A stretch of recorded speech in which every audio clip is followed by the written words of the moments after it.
I don't have to tell you things are bad. Everybody knows things are bad. It's a depression. Everybody's out of work or scared of losing their job. The dollar buys a nickel's worth. Banks are going bust. Shopkeepers keep a gun under the counter. Punks are running wild in the street, and there's nobody anywhere who seems to know what to do, and there's no end to it. We know the air is unfit to breathe, and our food is unfit to eat. We sit watching our TVs while some local newscaster tells us that today we had 15 homicides and 63 violent crimes, as if that's the way it's supposed to be. We know things are bad, worse than bad. They're crazy. It's like everything everywhere is going crazy, so we don't go out anymore. We sit in the house, and slowly the world we're living in is getting smaller, and all we say is, please, at least leave us alone in our living rooms. Let me have my toaster and my TV and my steel-belted radios, and I won't say anything. Just leave us alone. Well, I'm not going to leave you alone.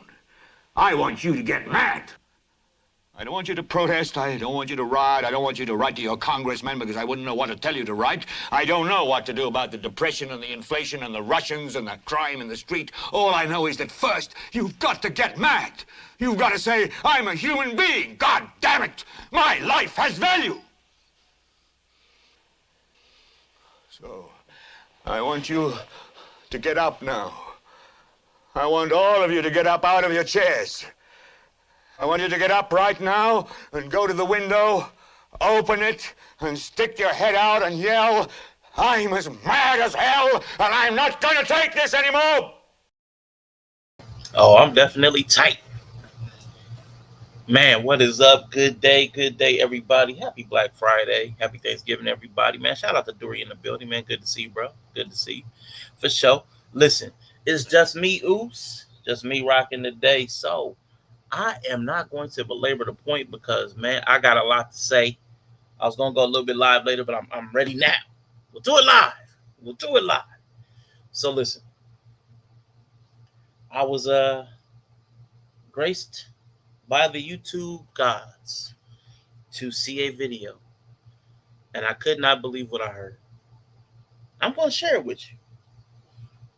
Like George Costanza's father, I got a lot of grievances with you people. You're going to hear about it.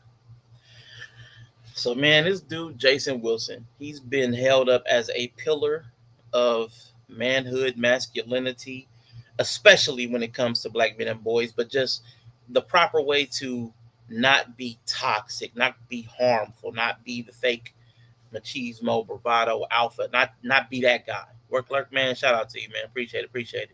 Man, it's going to be a long ride. I got a lot of material to go through. I got a whole presentation, man. I was working on this one. I was like, this one got me so hot. Dory, this one got me so hot. I did visual aids, not just video reactions. I got assets like this background. That's like from the cover of his book. And I got, you know what I'm saying? I got like little overlays and stuff. You know what I'm saying?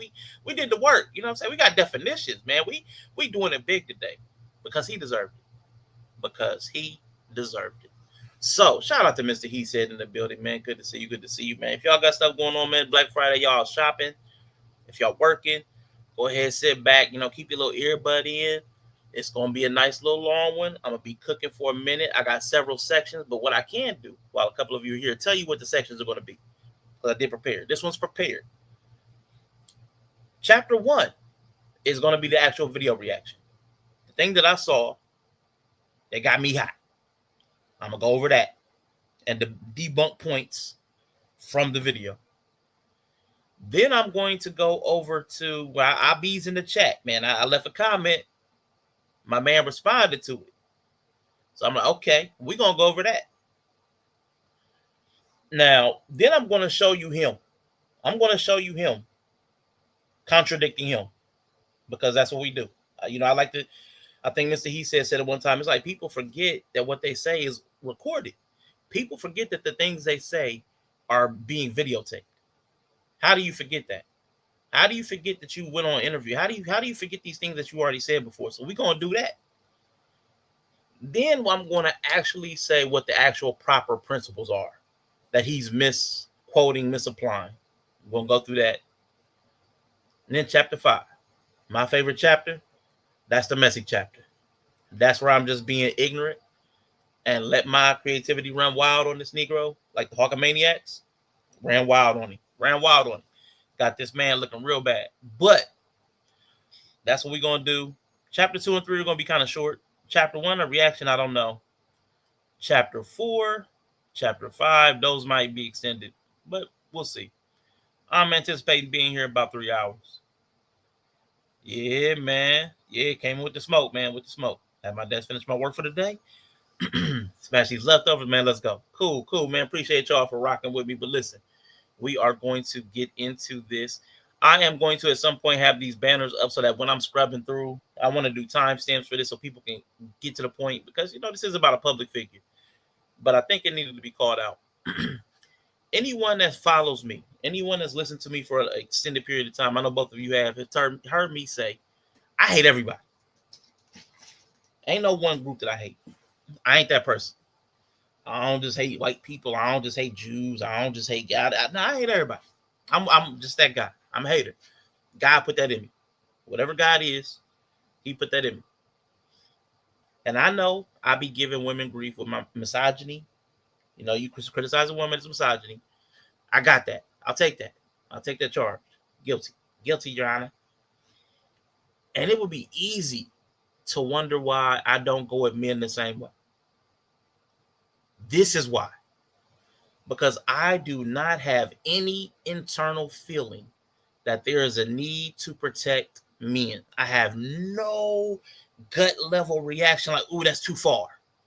Ooh, I shouldn't do that. Ooh, I've got nothing other than, well, we might get into a fight. That's the only thing that I have that I'll hold back from a dude. Like, dang, I might have to fight. I don't feel like doing that today. I don't feel like tussling. That's the only thing. But women, there's a lot of I shouldn't say that. Ooh, that might hurt feelings. Ooh, that might look bad. Don't have that with dudes. So I'm going there today. Anybody that thinks I've ever been hard on a woman, man, you have the opportunity today to watch me nitpick a nitwit, Jason Wilson, using his own words and actions until you might just be swayed. You might be swayed like I now am, that this man is a satanic grifter. Because that's what my observations turned up. And it didn't even take a long time. I didn't even need to look hard. I didn't even have to do much. I probably spent equal opportunity hater. I probably spent the least amount of time. I did like one Google search and found evidence for what I was looking for. It was crazy. I was like, wait a minute. It can't be this easy. It can't be this easy. So why should you care? Anybody that's listening, anybody that might catch this replay, why should you care? Everybody right now, and when I say everybody, it's a generalization. Absolutes don't really exist. It's just a large generalization. A lot of people are talking about men and the state of masculinity and manhood all across the globe. Men are down bad, loneliness epidemic, men have no social circles, men have no friend groups, men, we're down. I get it. I'm there. I believe you. I see it. I am it. Men are down bad. So what we cannot afford are people that are preying upon the vulnerable. If men were seen the same way as handicapped people, as people with autism, women, children, elderly, everybody be like, oh, we need to protect them from these fools. But nobody's doing that because men are supposed to be capable at all times. That's just the burden that's been placed on men. We have to be capable. You have to figure it out. But there are a lot of vulnerable men. Everybody's willing to say that. Everybody is willing to say there's a male loneliness epidemic. Everybody's saying that the boys are lost. And then you have people like Jason Wilson stepping up to guide them, to help them, which seems wonderful on its face. There's a man who's exhibiting masculinity with tenderness and care and patience and wisdom. And he's not coming with any of that machismo. You can't cry. Don't cry in front of me. He's not doing any of that. He grew to fame because of his videos with his dojo. The young men in his dojo, when they would break down in tears and they got frustrated or they lost confidence, he would coach them up, but with love, and instill guidance and lessons that they could take with them for the rest of their lives. It was amazing. I was a fan until yesterday. So that's why it's important, because there are people who are influencing a generation of young men that are vulnerable, that are susceptible to influence, And not every influence is good.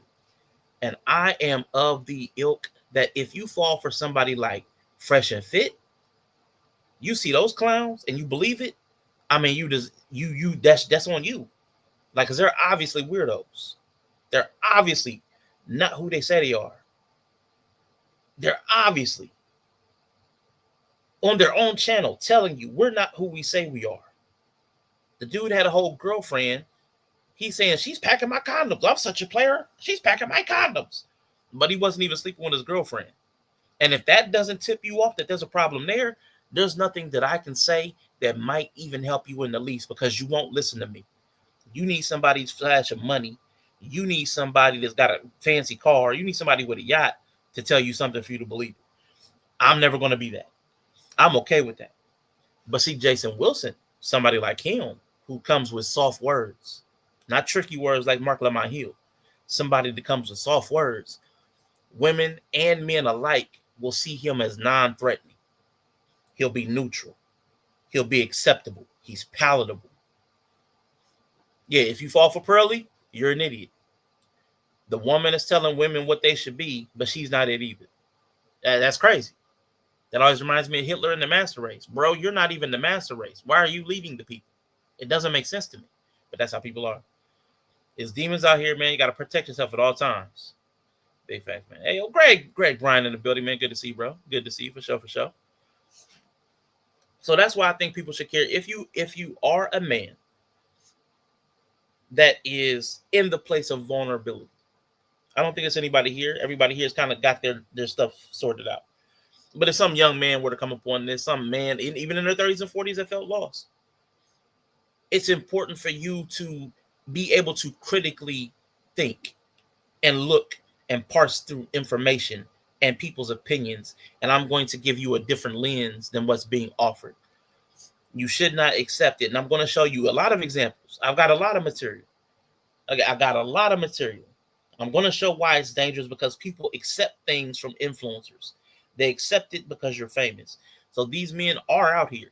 Some of these men are married. So these are older men too. It just shocks me how susceptible people are, how vulnerable people are, how malleable people are. So that's why it's important, if you love a man, if you are a man, if you're going to raise a man, this is important for that. Because people will come dressed as sheep, meek and mild, but inwardly they're ravening wolves.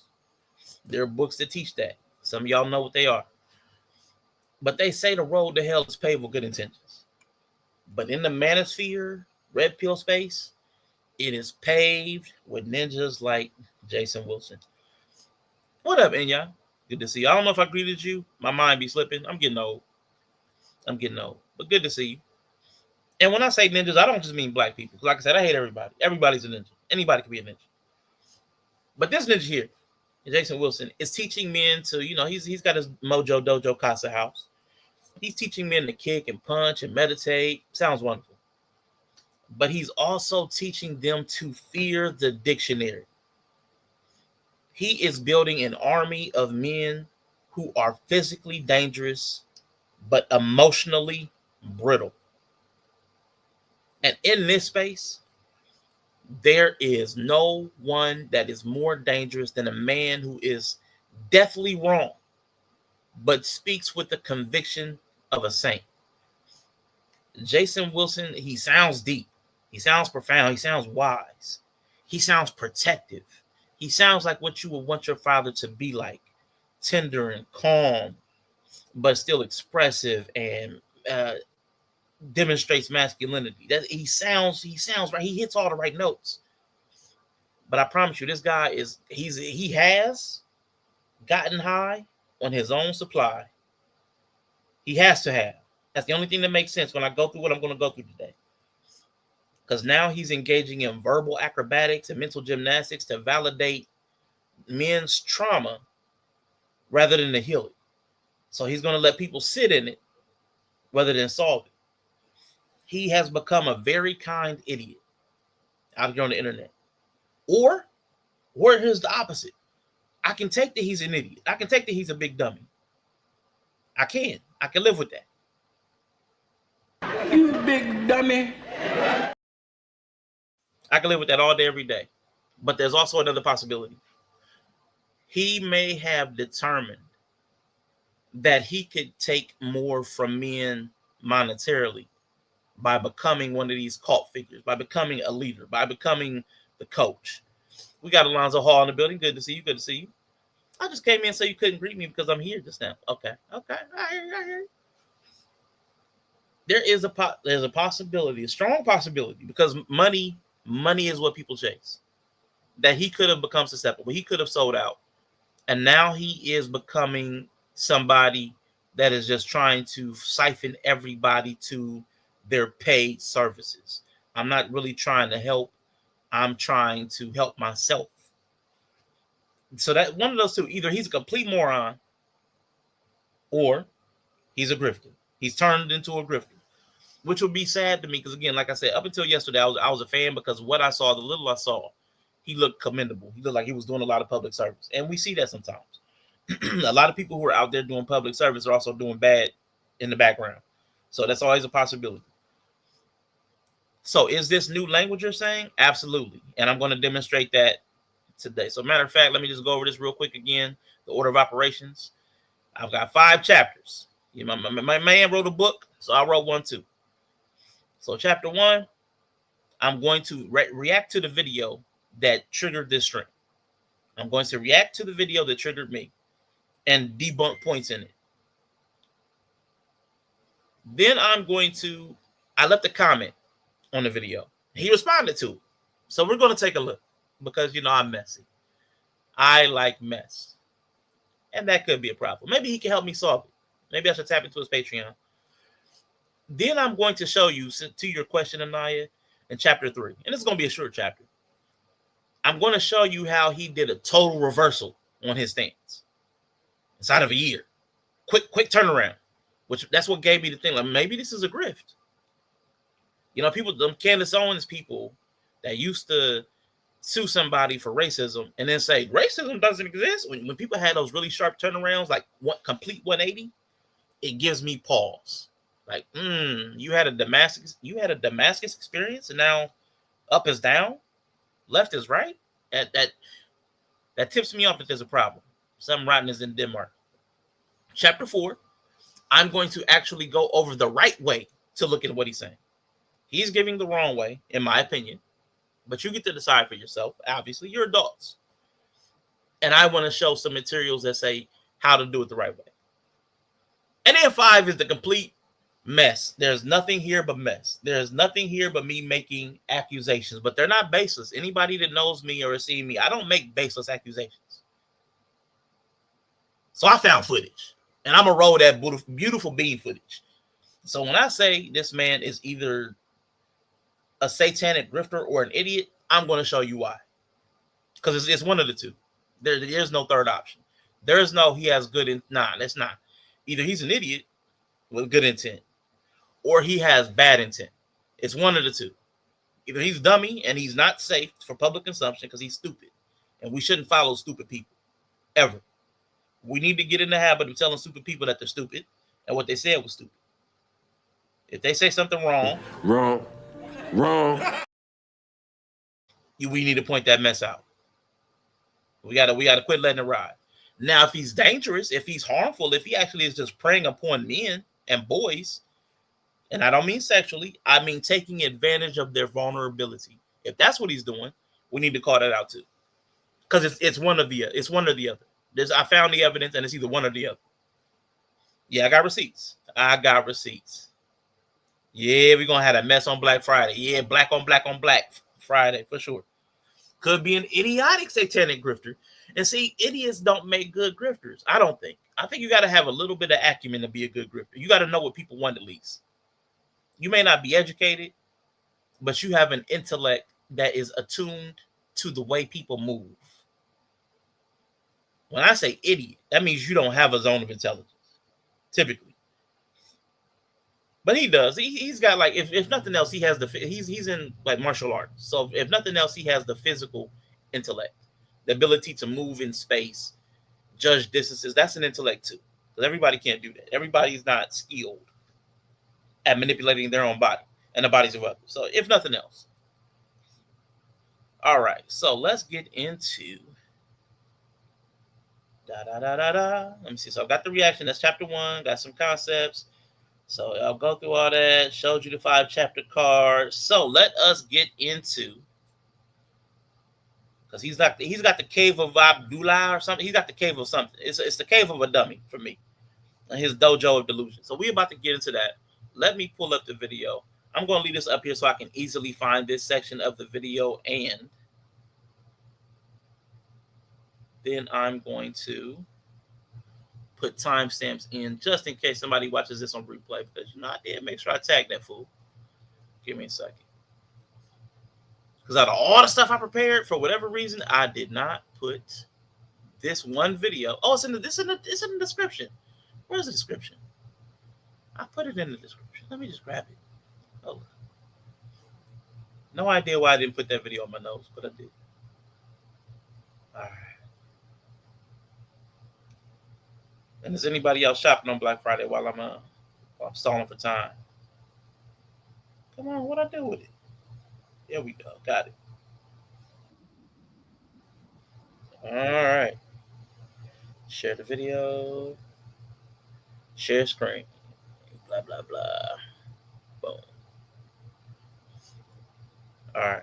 So hopefully my system will let me play this without issue.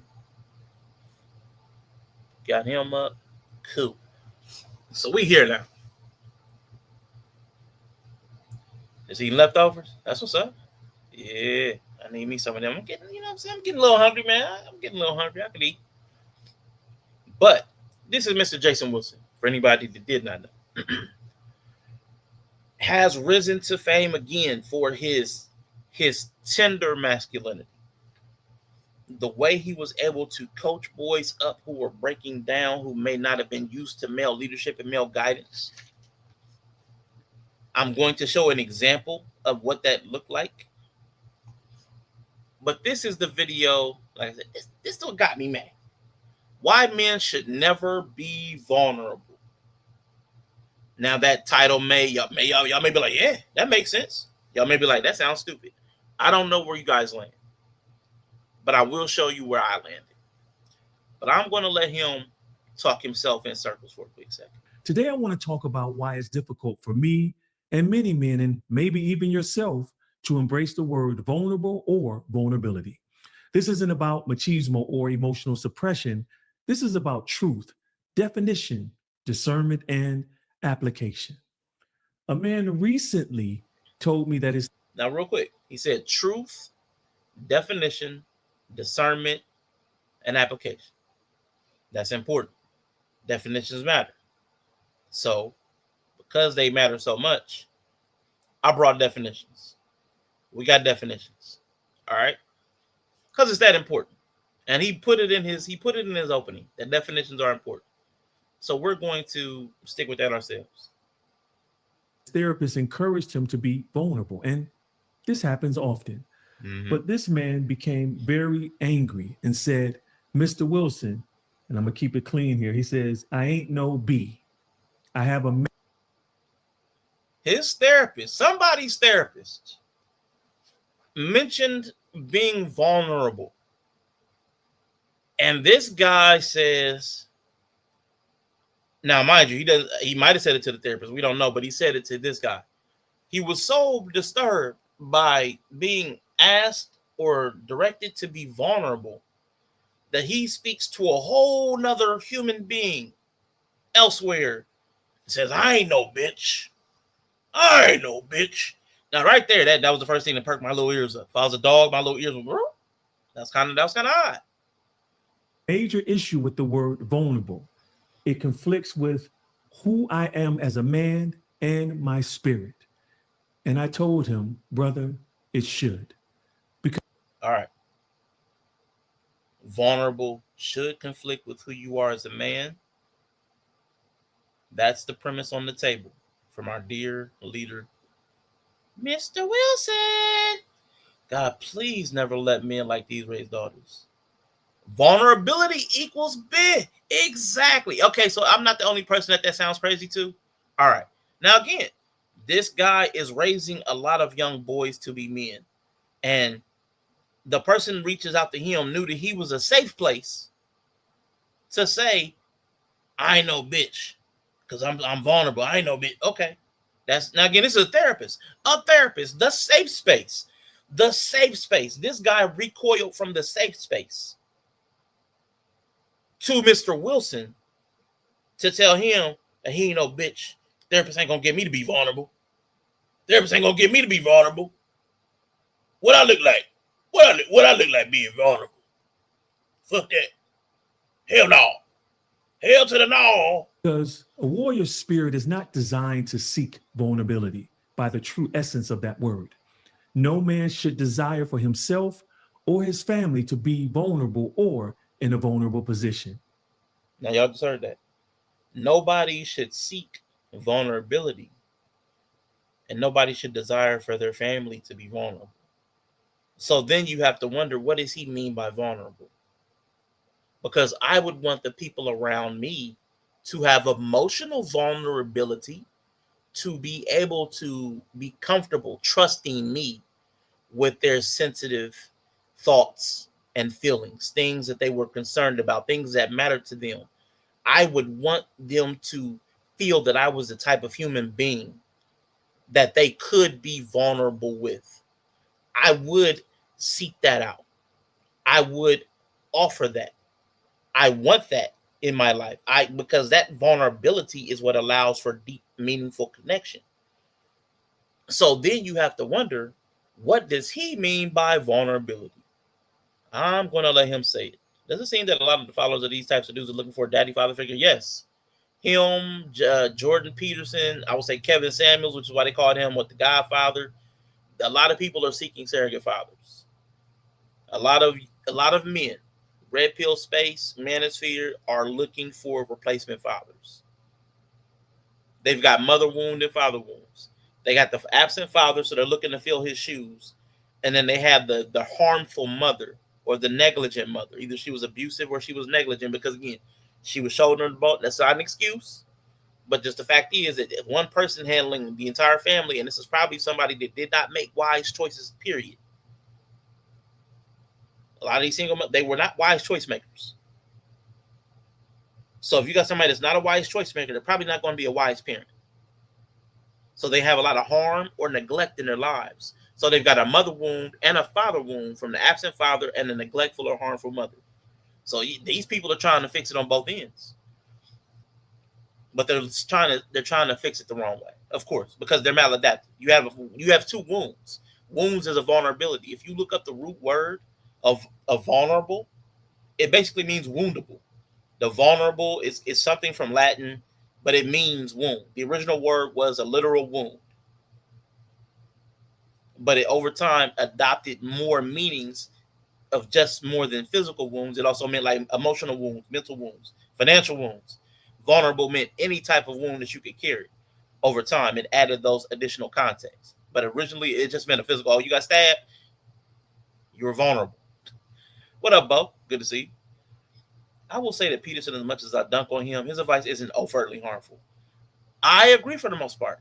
When he's actually talking about like psychological principles, how to take care of your mind, his stuff is useful. I wouldn't listen to him so much on his personal preferences that he applied on race and gender. That's where like he stepped in out of like practical, demonstrable psychology, sociology. He stepped into personal feelings. I'm not going to do that. I don't want to do that. Why should I have to? But that's fair. He's allowed to have his personal opinions. But again, we're going back to Jason Wilson, who should be getting ready to divine vulnerability. As he said, men should not seek it and they should not want it for their families. See, the problem isn't the intention behind what his therapist said. The problem is the language. Most people today use vulnerability to mean emotional openness or transparency. All right. So most people today use vulnerability to mean open and transparent.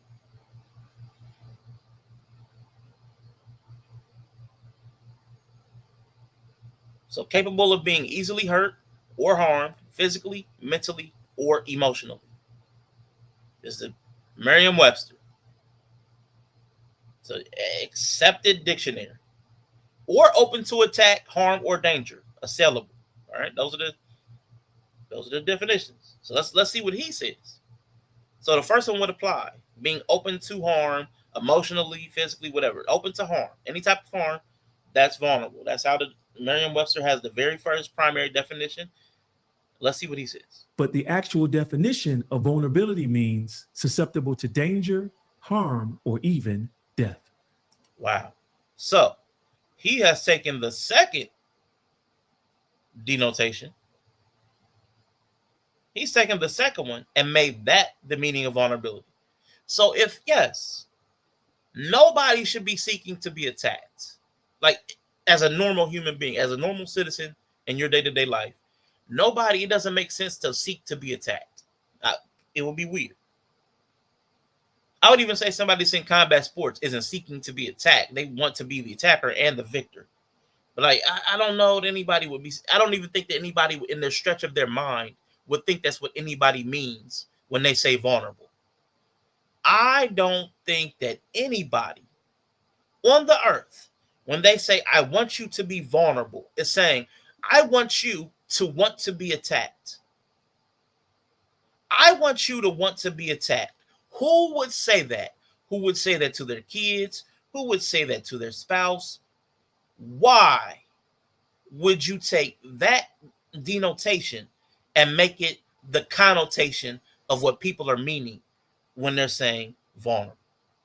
Interesting how the meaning of a word could shift the whole context. Exactly. Letting someone help you through a struggle is one of the best ways to build human bonds.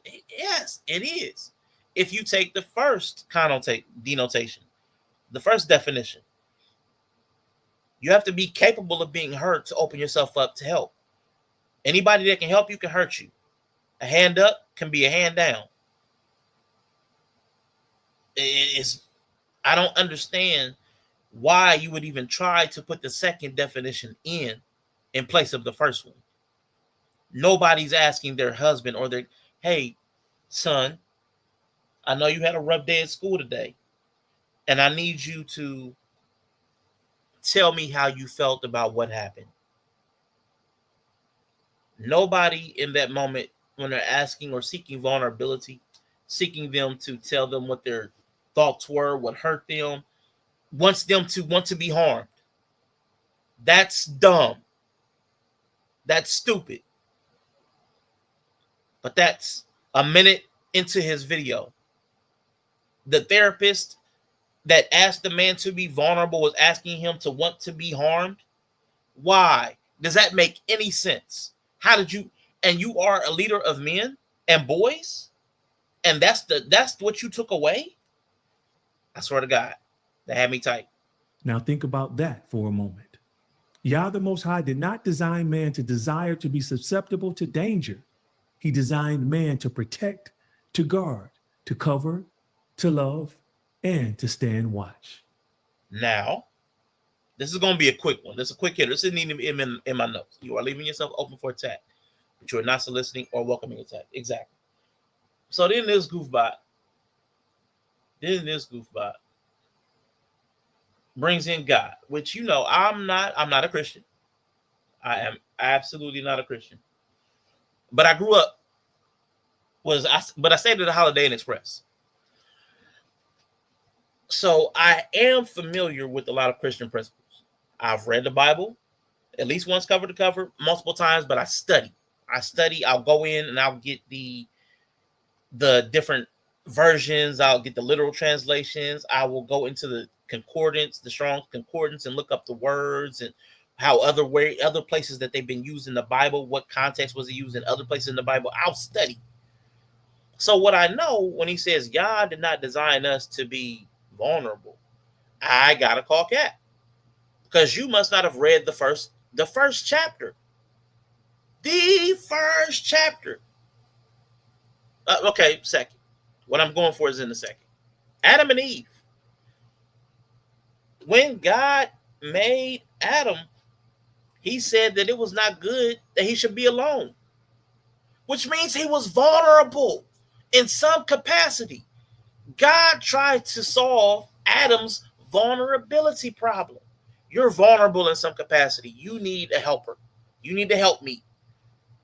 You need a companion. You need something, bro. Something ain't right. You need something. Yes. Then when they ate of the fruit, they say, oh, we're naked. Vulnerable. You're exposed to the elements. And then you're going to say God didn't intend it. Then why did God have a fruit of everlasting life that he talked about in chapter 3? Which means that they were susceptible to death, which is a vulnerability. So again, we're not 2 minutes in.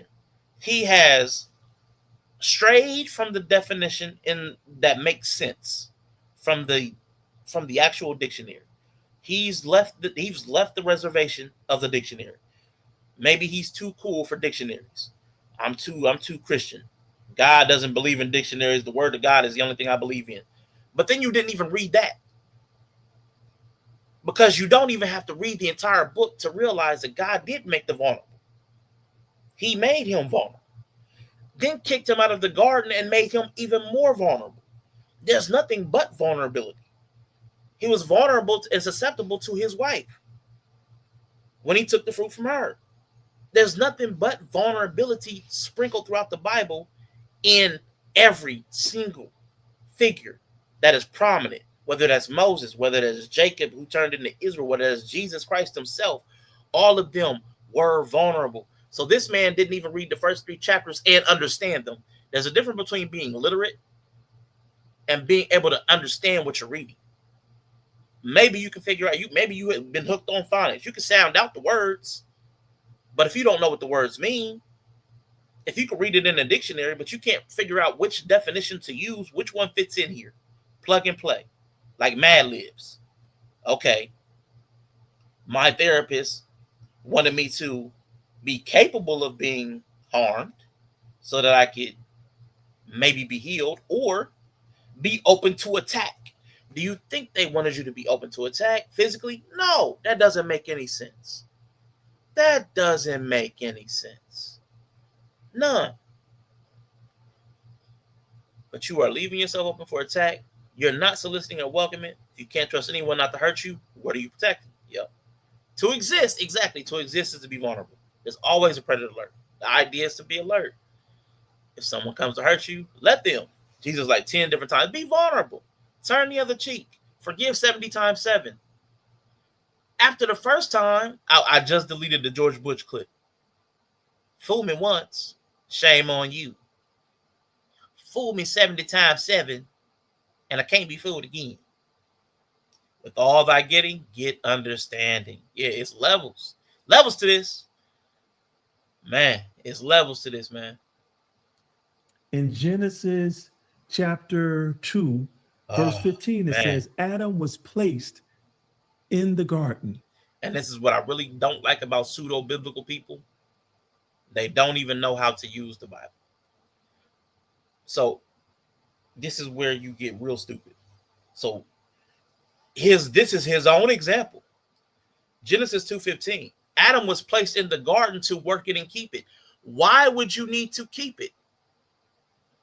Oh, it must be vulnerable. It must be susceptible to something. Or you wouldn't need to work it and keep it. Why does it need to be tended to? Because it's vulnerable. To work it and keep it. The Hebrew word shamar for keep means to guard or protect. In other words, Adam's dominion. So Adam was supposed to guard or protect. So you trying to tell me that God gave him a job to guard and protect something because it was vulnerable, but God didn't understand vulnerability and maybe didn't have a vulnerability for the man Adam? Even in your own example. He likes the Hebrew. He likes the Hebrew. He's got the cave of Adullam or something like that. He uses a lot of Hebrew words. He might be closely related to a Hebrew Israelite. I don't know exactly. But he doesn't call him Jesus, which is cool. I actually prefer people that don't call him Jesus. He'll call him Yehoshua. I prefer you making an attempt at whatever his Aramaic name is and then calling him Jesus anyway. That's, again, my personal preference. Because I knew so many Christians that didn't know that Jesus wasn't his name. Included responsibility and vigilance. His failure to Why would you need to be vigilant if there were no vulnerabilities? God understood vulnerability. God baked vulnerability into the system. Whatever God is, whether it's his version of God, y'all's version of God, my version of God, the non-God God, there's vulnerabilities to be had. Address the serpent's deception wasn't a lack of authority, but a lapse in responsibility. And here's the deeper point. So he just said being susceptible was a lack of responsibility. So he was vulnerable. So the man Adam was vulnerable, right?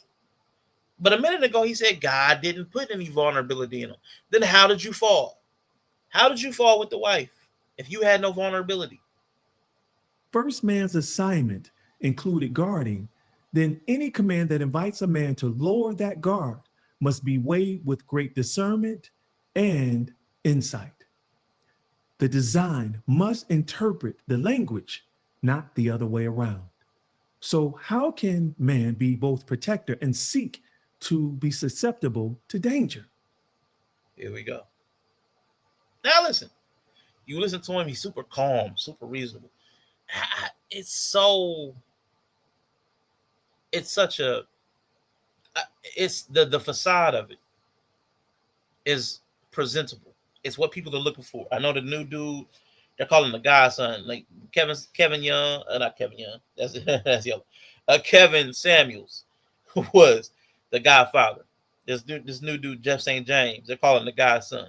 He's got a very peaceful demeanor. Like he's like the woman whisperer. Like when he gets up on the panels and stuff and he starts talking to the women, he doesn't like say inflammatory things to get them like yelling.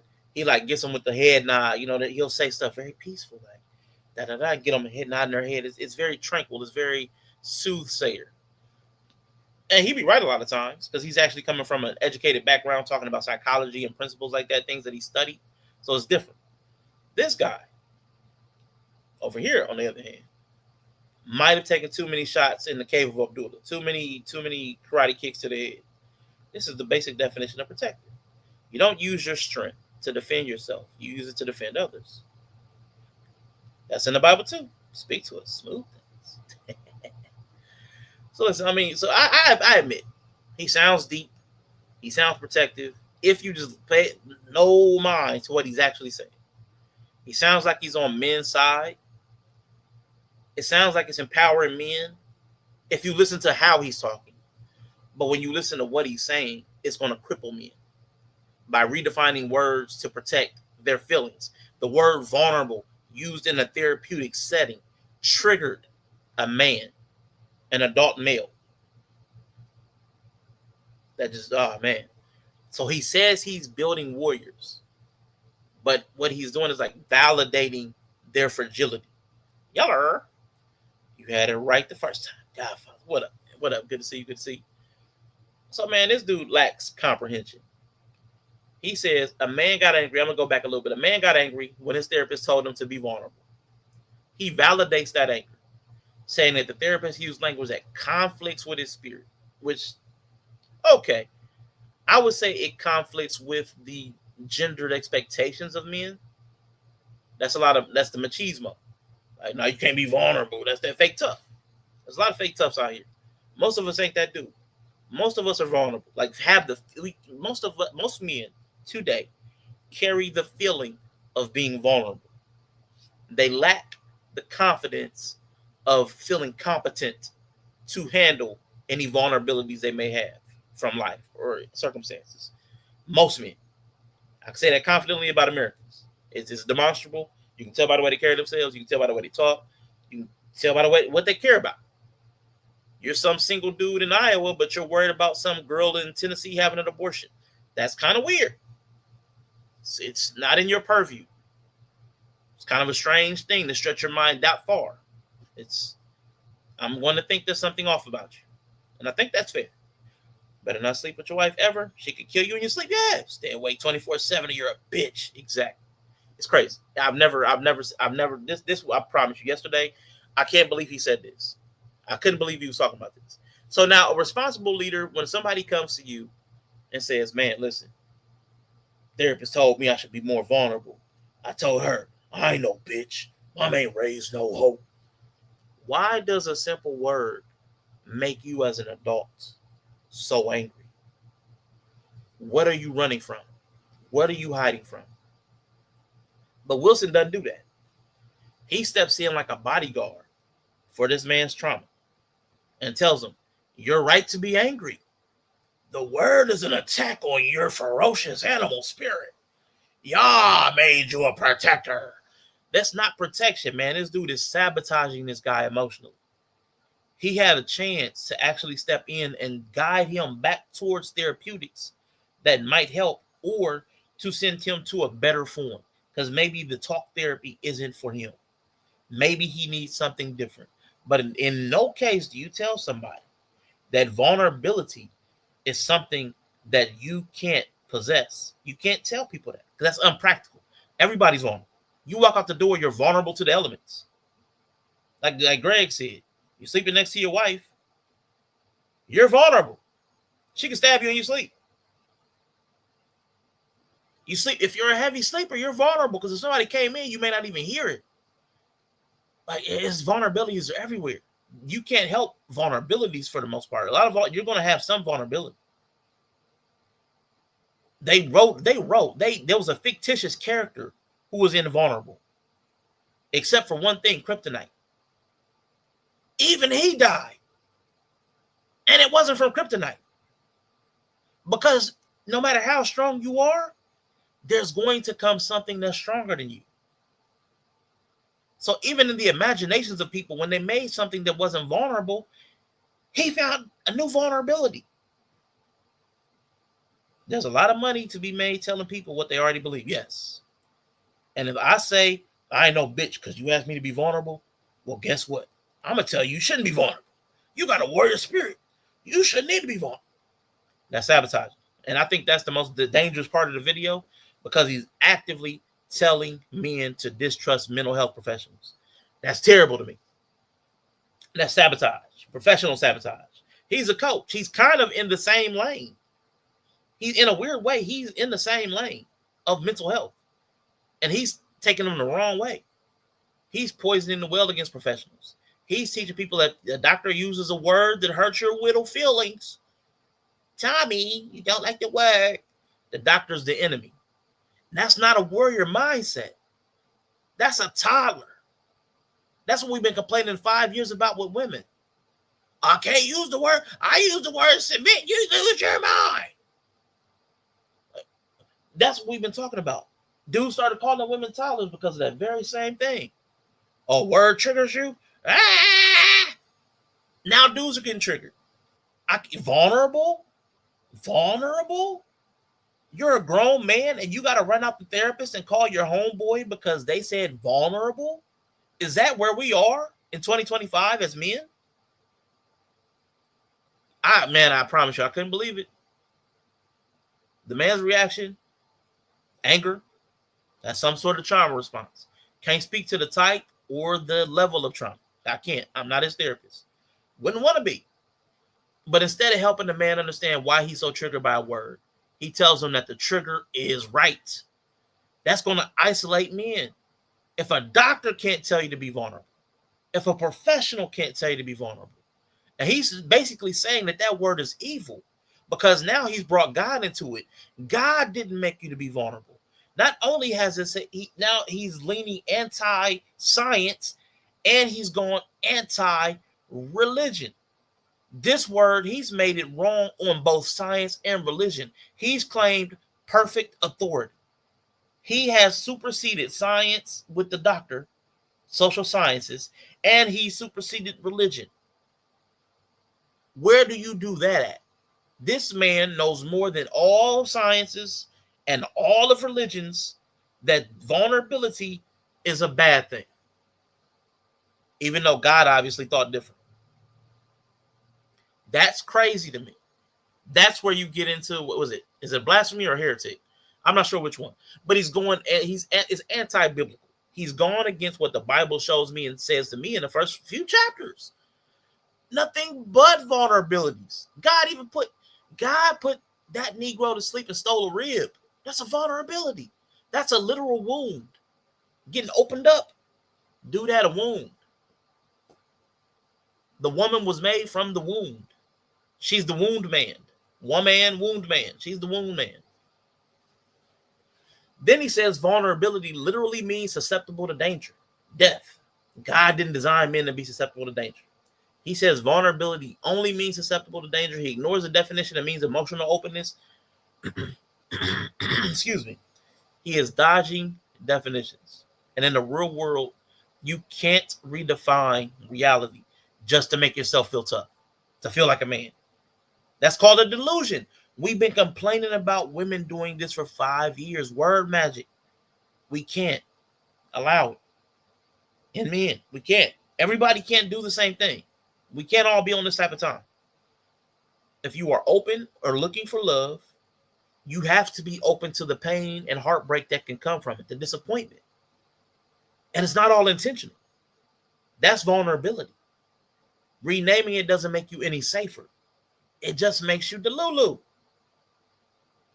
I don't understand how somebody as learned, as experienced as this guy could confuse physical vulnerability, dropping your shield in battle, with relational vulnerability, like dropping your mask with your wife. He treats them as the same thing to scare these men. And that's not cool. Then he goes into Adam. And this is what really got me. Because I hate when people use the Bible wrong. Instead of Adam, he went Adullam. But he says, don't be vulnerable. Be transparent. Let them see you. Now, you got to think about that for 2 seconds, which obviously he didn't. If I am transparent, if you can see through me, again, he said, be transparent, not vulnerable. If you can see through me, you can see exactly where my heart is. You can see where all of my most important organs are. If you can see through me, if I literally am transparent, you can see the most tender or the most essential places. That's what transparency, if you can see through. If you make that more of a metaphor, you can say like, okay, well, I can see your vulnerable feelings. I can see your memories that cause you hurt or that bring you the most joy. I can see everything that's most important to you, all the important bits, every important part. That if you're transparent, which is what he said, you can see my fear, you can see my shame. That makes you inherently susceptible to danger. If anybody else can see all of your important parts, that's a vulnerability. Because if they want access to it, they know exactly where it is. They don't have to look for it. They know where it is. Same thing like your house. If your walls were transparent, if somebody breaks in now, they've got to find everything. They've got to look around. They might have to open drawers. But if you're transparent and they know where all the important things are, it'll be a smash and grab. 3 minutes and they out. Because they ain't got to look for nothing. So that's why, like, this is it's poor comprehension. So he talks about being a comprehensive man, but he needs to be a comprehension man. Because he's not. He has no reading comprehension. He couldn't understand the dictionary. He couldn't understand the Bible. And he's selling a fantasy where you can have deep connection without the risk of vulnerability. And that's not how human beings work.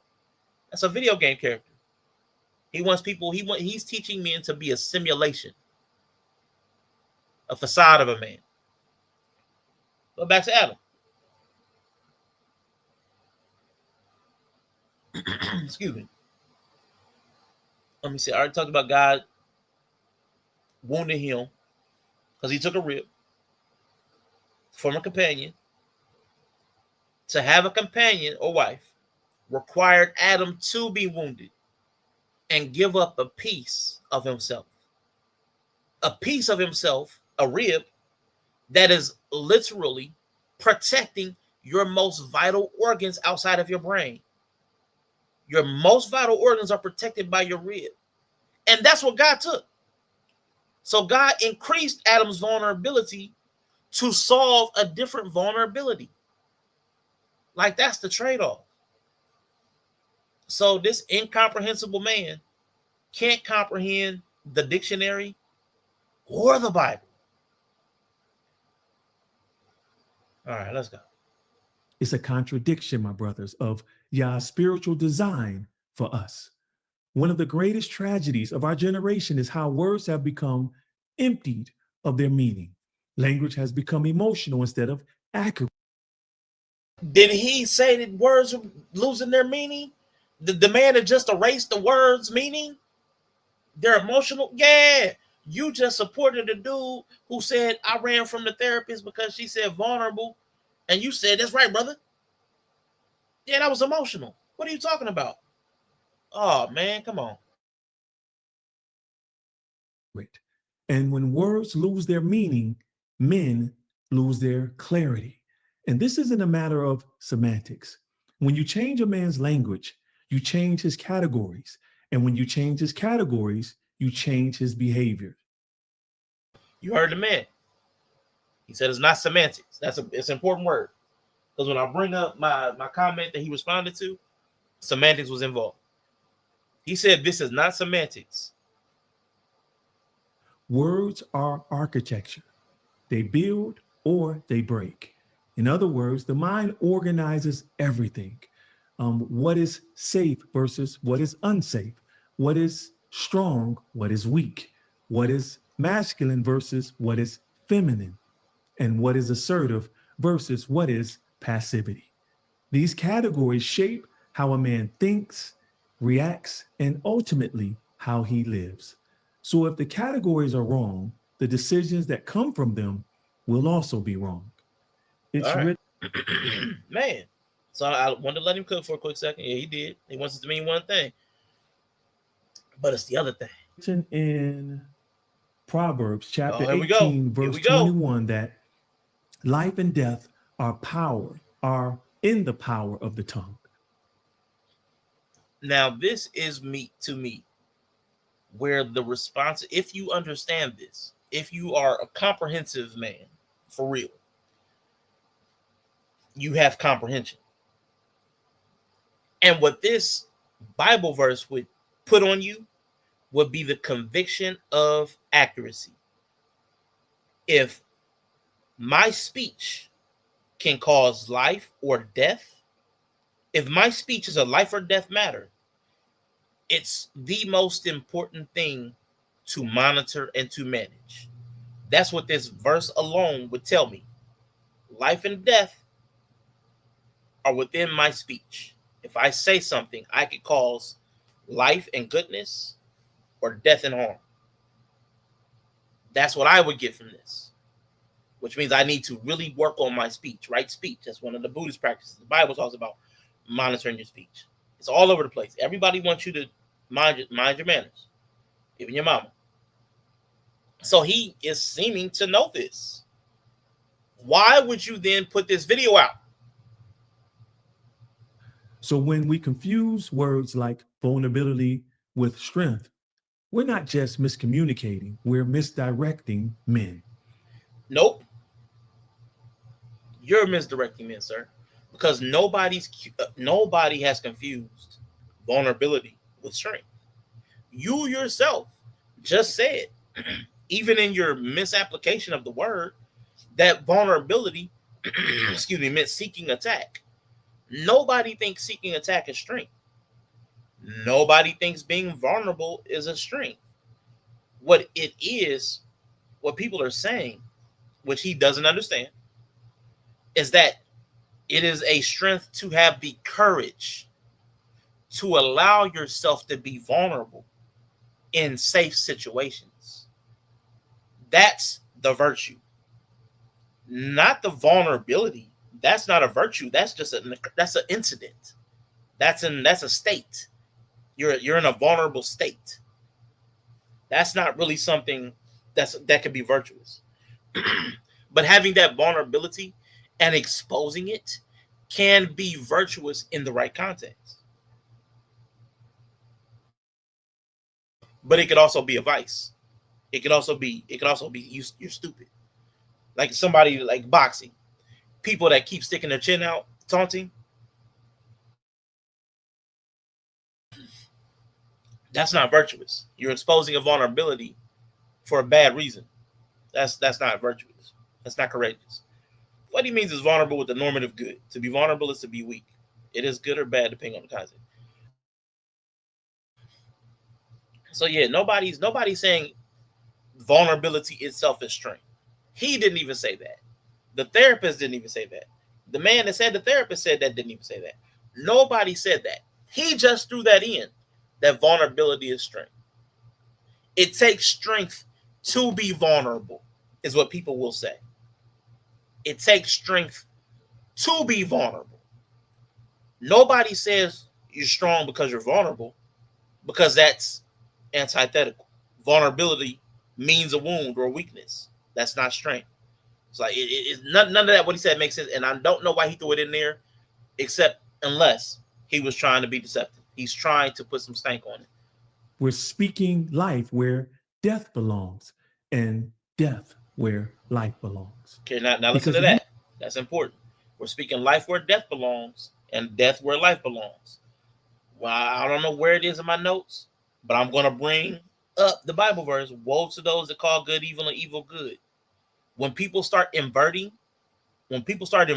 principles, biblically, that could also be like a sign of spiritual stuff. Because God does that and Satan does that. There's typically like spiritual warfare. There's an inversion. God uplifts the high. You know, if you humble yourself, he'll exalt you. That's that biblical inversion. But Satan knows that Satan will take what's good and pervert it. Like there's the order of operations is like reversal. Both of them use reversals. They like the Uno reverse card. Shout out to Mr. He said Uno reverse card. God and Satan, because Satan tries to mirror God. Satan biblically wants to be God, wants to usurp God. So he uses the same methods to try to dethrone God. I can do what you can do what you can do. I can do anything you can do better. That's Satan. So he does inversions too. So when you have to be careful when people use that kind of language, because again, spiritual people. Yeah, but he thinks strength is the ultimate good. That's a real slippery stuff. It is. Human mind is shaped by categories. And when those categories are distorted, the behavior that flows from them are as well. Again, let's take the idea that vulnerability equals strength. A man's psychological and biological. Real quick pause. So when he said when you change a man's categories, you change his behavior. If the category is wrong, the life is wrong. I actually agree with that. With that sentiment. But this is also still one of the most dangerous things this is one of the things that point to him being dangerous. Because he knows that if you reshape, as a man thinketh, so is he. So if you reshape the words, you can reshape the thought. If you can reshape the thought, you can reshape the feelings and the behavior. He is trying to reshape men. What way would be turning vulnerability into a bad thing? What would that serve? What would that serve for a boy, a man, or a woman that's dealing with men? I can't find the usage. I can't find the utility. I can't find where that's helpful, especially in the practice that he does. Running the dojo with young boys where he's helped them through vulnerable moments and to regulate their emotions healthfully, to acknowledge their emotions. What's causing you, what are you feeling? Then he's taught them psychological principles, which is to attack the thought that's causing the negative feeling. Well, did you fail? No, you're learning. You're a student. You're supposed to fail and grow from the lessons you learn from the failure. We can't improve anything that you didn't fail upon. So he's taught those lessons day after day, week after week, month after month, year after year, only to land here. Complete reversal from what he's done his entire profession, his entire visible life. In the last year, to now flip and say vulnerability is bad. Yeah, people are calling life death and death life, and I think you're one of them. You're telling people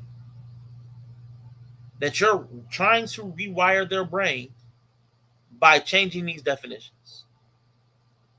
That's cult leader logic.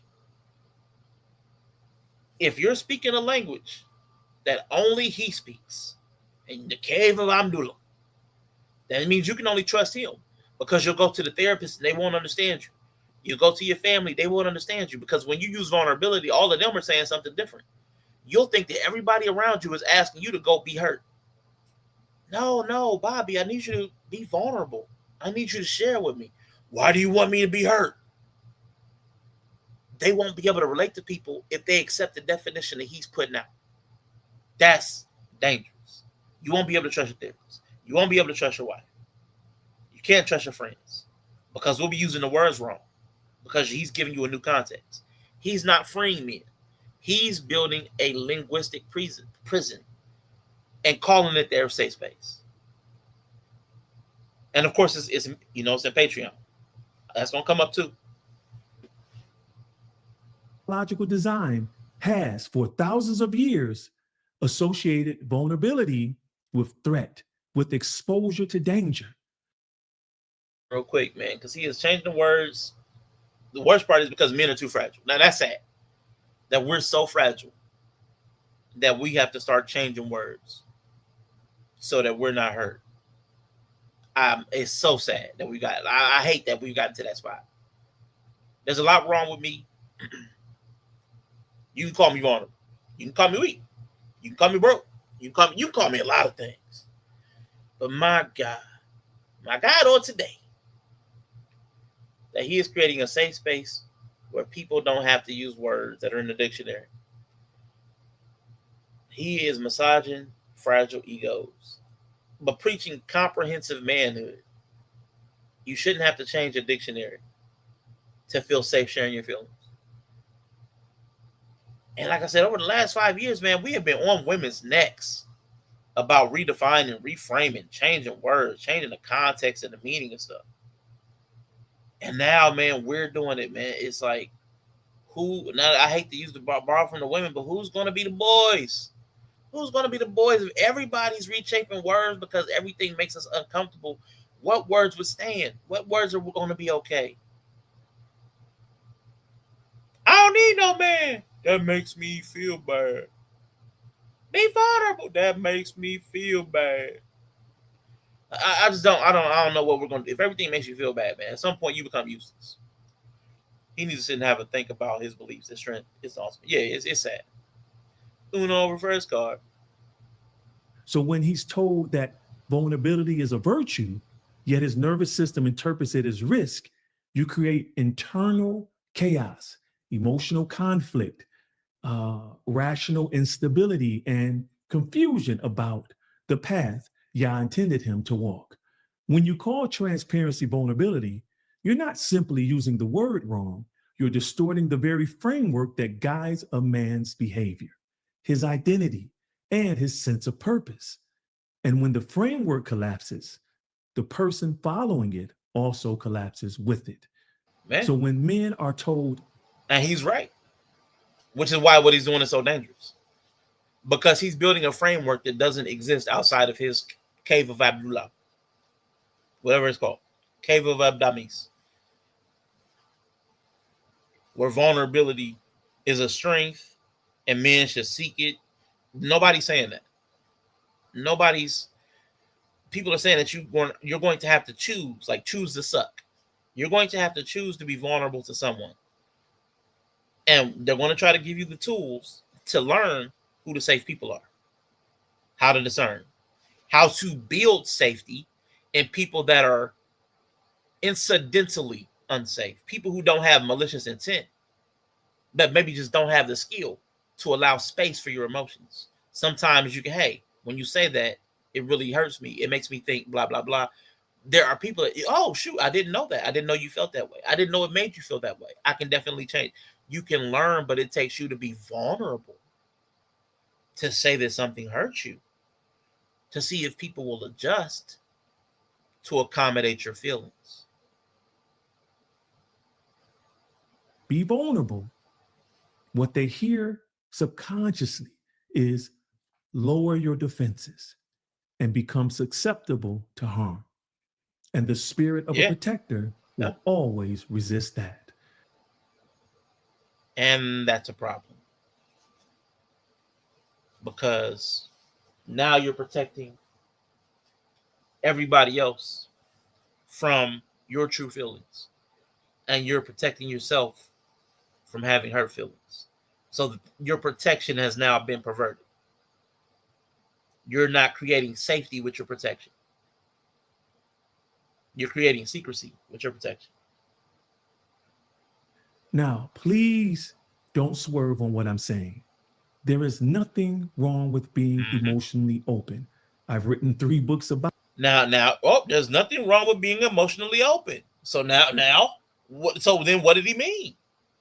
What do you mean? What do you mean? What did you mean by vulnerability is bad? So he's trying to separate these 2 definitions. Oh, my bad. Why don't y'all tell me? I didn't even notice this.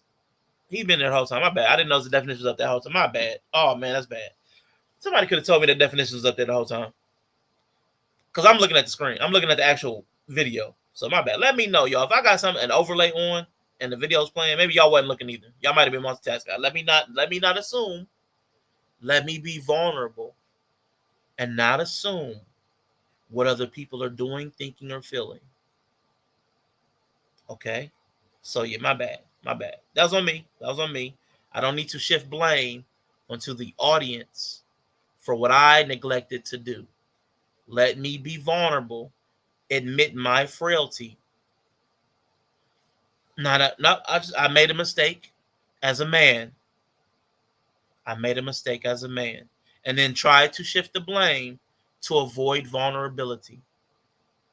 But I caught myself because I'm not a dumbass like this guy. Man is dressed like God in a bad 90s movie. I was cool with the definition. Okay, cool. Yeah, my bad, y'all. About it so far. There is nothing wrong with crying or confessing or expressing the pain you've carried for years. But that's I thought everybody thought I lived. Yeah, my bad. Yeah, I want to lead a video up. The definition, if it works for y'all, it's cool. But I at least want to own it that it was my mistake. It wasn't y'all's job to tell me what was supposed to be up on the screen. I'm the person that set this up. I'm supposed to be the one to know what's supposed to be up. How would y'all know what's supposed to be up? Because y'all wasn't with me shooting in the gym. You know what I'm saying? But that is vulnerability. We'll be able to think about the way you feel. The word triggered me. I know, bitch. I left overlay up too long. I know, bitch. You know what? I'm not a bitch. I can just say I made a mistake. And being vulnerable, they can make fun of me for it, which I deserve to be laughed at. But they can be like, I thought you left it there for context. And I'd be offended because y'all know my heart. Y'all know I'm not trying to, beat y'all with a definition. You know what I'm saying? So that's what it should be. That's what it should look like in practice. But you've got nutmeg over here. Not vulnerability. That's transparency. Actually, I call it courageous transparency. And now he's adding a new definition. So he's got transparency. Now I'm going to make sure I don't keep this one up. Transparent. Having the property of transmitting light without appreciable scattering so that the bodies lying behind is clearly seen. Fine or sure enough to be seen through. Now, which definition do you think he means? Because there's 2 definitions again. And the last one, he definitely chose the one that was violent. So which one? Does he mean see-through or does he mean free from pretense or deceit? Because if you don't have any pretense, if you don't have any deceit, if you're completely honest, if you're completely readily understood, that's a very vulnerable position. Very vulnerable. To be completely understood. I'm kind of a bitch. A man who opens up his heart after betrayal isn't being vulnerable. He's being strong. No! Okay. Wait a minute. I didn't even hear that on the first pass. Because a minute ago, he said we should not confuse vulnerability with strength. Hold on. Let me go back to make sure I heard what I just heard. That's transparency. Actually, I call it courageous transparency. A man who opens up his heart after betrayal isn't being vulnerable. He's being strong. Oh, Greg was right. His highest virtue is strength. Warrior mind says strength. I mean, that tracks. Yeah, he's just wrong. So he just said vulnerability is not strength, which I don't think it is. But then he says somebody who got cheated on or did wrong and goes back for another taste, that's not vulnerable. That's the most vulnerable because you know what it feels like. You know what the hurt is. That's more vulnerable than being naive. Naive is a type of vulnerability, but going for a second taste, going for a second helping, getting disappointment leftovers. That's another kind. The 70 times 7 was in the Bible for a reason. The turn the other cheek was in the Bible for a reason. The first time, fool me once, shame on you. But I jump back in and I can't be fooled again. Like, that's crazy that he's like, that's not vulnerable. That's even more vulnerable because you're hurt already. You're already wounded from the first betrayal. Now your wound is going to shift because now maybe you're going to guard that wound, which is going to open up another blind spot. That's not necessarily strength either. That could be stupidity. But you have to know the context. Are you going back in for the right reasons? Maybe you weren't supposed to be going in there. Maybe you jumped into the lion enclosure and you got wounded. Going back would be stupid. There's no valor in jumping into a lion den twice. Jumping into the bear enclosure at the zoo. I did it twice. I'm strong. I'm a man. I'm 40. That's stupid. That's stupid. But we're gonna hear a bit more stupid. Man who seeks help for his trauma isn't weak. He's actually wise. A man who admits he's broken isn't exposed. He's started healing. The culture has mislabeled transparency as vulnerability. And that's why so many men recoil when they hear the word. It doesn't resonate with who they are designed to be. If you study psychology, you'll understand why many men have evolved to associate vulnerability with death. In ancestral environments, the male who dropped his guard often didn't live to see another day. Vulnerability in the literal sense meant exposure to predators or enemies. Here's the problem. He's bastardizing history. It doesn't matter if you drop your guard. You could be completely guarded. If somebody who is just more skilled or completely outmatches you, doesn't matter if you're guarded. They can punch through your guard. They can stab through your guard. It doesn't matter. Guards have been overwhelmed throughout history. You could have a legion. They can be flanked. They can be ran through. They can be ran over. Somebody bigger and badder has always come along. Has always come along. And if you think everybody that's ever been defeated is because they dropped their guard, no. Some people had a perfect defense. Thought it was impregnable. Even the Bible. The one people, the Hebrews, the Israelites, man, they had went to Jericho. The walls were impregnable. We laugh in the face of danger. Ha! Ha ha ha. And God gave them the instruction to be out there and throw a party for 7 days. And on the 7th day, the walls will fall down. The walls just fell magically. God did it. Miracle. Yashan. I did this. I'm the captain now. So it doesn't matter what your defenses are, because either some other human or some spiritual force can defeat any defense. So it's not even factual what he's saying. And the nervous system remembers what the culture forgets. Your biology carries ancient warnings, even when your vocabulary has been modernized. Man, So when modern psychology that's crazy. tells a man, be vulnerable, but his nervous system still interprets that as danger, you're setting up an internal conflict between his design and his development. Understanding your design is part of your development. So basically, what he just said is anytime like you see a squirrel and it jumps, like they're really jumping. The squirrel has ancient DNA memories of when it was a warrior. His great grand great grand great grand grand grand grand great great great ancestor that used to be a warrior, and it flinched in battle with the Aztec squirrels. He still remembers that. So when the squirrel flinches in your yard, it's got that genetic memory of dropping his guard, because now that's genetic from warriors, and that's stupid. What it is a fear response. Insects have it, animals have it, humans have it, because we want to live. Our bodies want to live. Even when we're not even thinking about it, our bodies reflexively try to live. Your body will try to fight off things that it thinks are attacking it, even if it's the body itself. Our bodies are interesting like that. That's not magic. That's not ancestral memory. Yeah, that was epigenetic nonsense. that was bad.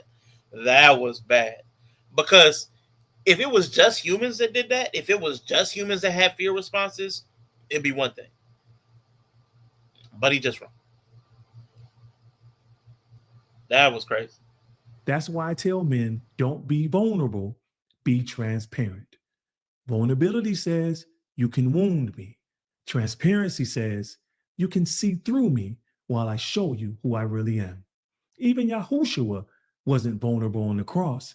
He was obedient. He chose sacrifice, not susceptibility. For it is written that he just said Jesus. He just invoked Jesus. Said he was not vulnerable on the cross.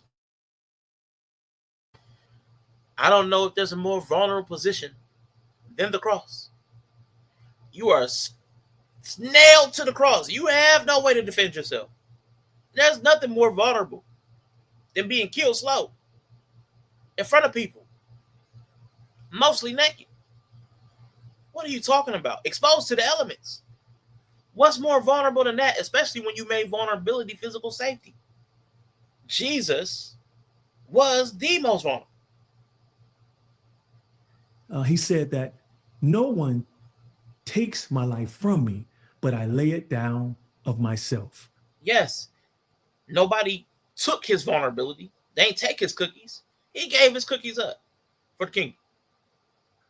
There's a difference between laying your life down willingly and having it taken from you because you dropped your guard. He doesn't understand that both of them are vulnerability. Whether you choose vulnerability of your own volition or if somebody makes you vulnerable. Whether you choose to leave your front door open or whether somebody kicks it in. Both are vulnerability. Brothers, we must reclaim comprehensive manhood. We don't need to be vulnerable. We need to be transparent. We don't need to be fragile. We need to be faithful. We need to be stable. A man who cries but still stands firm is not vulnerable. He's victorious. A man who admits his fear but still moves forward is not weak. He's courageous. So when we correct the language, we correct the confusion. So now, when you hear someone tell you, be vulnerable, don't reject the heart behind it. Just reframe the language.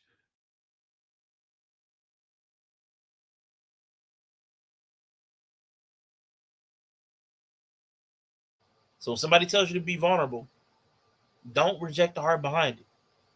They have good intentions. Just reframe the language. Say, I'm not vulnerable. I'm walking in my epigenetic warrior purpose. All right? What they meant to say is be authentic, be emotionally open. No, I promise you the therapist meant vulnerable. This guy is reframing the dictionary, a licensed professional, the Bible. Like, what is the level of ego that you have to carry to feel like I know what you mean when you say a word and I wasn't even in the room? Somebody else told me that you said this thing, but I know so much that I know that the therapist didn't mean this word that they went to school to learn about. They couldn't have meant the thing that they got $150,000 in debt for. They couldn't have meant that. What they must mean is this other word, because I don't like that word because it makes me feel itchy. Be transparent. That's what fosters healing and connection. But understand, being vulnerable, susceptible to danger, is the opposite of what leads to healing. Because transparency is what builds trust, but vulnerability invites an attack. Vulnerability invites an attack. Let me pause for a minute. He talked about your biology remembering that dropping your guard meant death. That modern psychology fights your ancient biology. Excuse me. He talks about your nervous system reacting to the word vulnerable as a threat. And he's right in some regards. Like, the trauma response is a real thing. Fight or flight, that's a real thing. PTSD, those are real things. But instead of helping anybody heal the actual things that they may be going through, he's telling people that it's God's design. So now he's putting that old Egyptian God king stuff on it. Like, God ordained this, manifest destiny. Like, God said we got to do. Like, when you put God on it, it carries so much weight. And I wish people could stop doing that. Don't put God on everything. I've been watching a couple of videos talking about there's people that got married recently and God said this is my wife, but it's like be his like third proposal. He cheated on his first wife. Like, how many times is quit putting God on everything? Don't put God on everything, please. It ain't required. But instead of people helping people heal, he's taking their brokenness, their hypervigilance, their anxiety, their inability to relax, and he's putting a crown on it and calling him Cain. He's telling them that the trauma response is actually their warrior spirit. And I promise you, like, this is the snake oil. I've heard it in more verbose people, more braggadocious people. I don't know that I've heard it from somebody that speaks so softly. He's patting people on the back, men that are having a panic attack, and telling them that panic attack makes them strong. And it doesn't. It just wears you out. And if you are a man that is with a woman that you cannot be vulnerable with on some level, you were just desperate to have a person there. Because you cannot have cared about her, even in what the Bible says about caring about a wife, if you can't be vulnerable with her. That's flat out. If you didn't leave when she disrespected you, and you're now many years in and afraid to speak for yourself, that's a shame on you. If Mr. Big Protector Man couldn't put up boundaries with a woman that's probably less than half his size, that's shame on you. This entire conversation that this man is having is coddling male cowardice. The only thing you are protecting at this point would be your feelings. And for me, it's an embarrassment to be afraid. Like, all this is about the word vulnerability. We're talking about being afraid of a word. We're talking about practice. You cannot be respectable as a human if one word that's not even an insult, it's just another word in the dictionary, sends you into fight or flight and an ego defense. Like, if this right here is the model of black masculinity, that we're supposed to head towards? Masculinity, period. It ain't got to be about blackness. If this is masculinity, I don't want it. I'll be black mode before I'll be a black man if this is what I have to model. The word vulnerable makes you a bitch?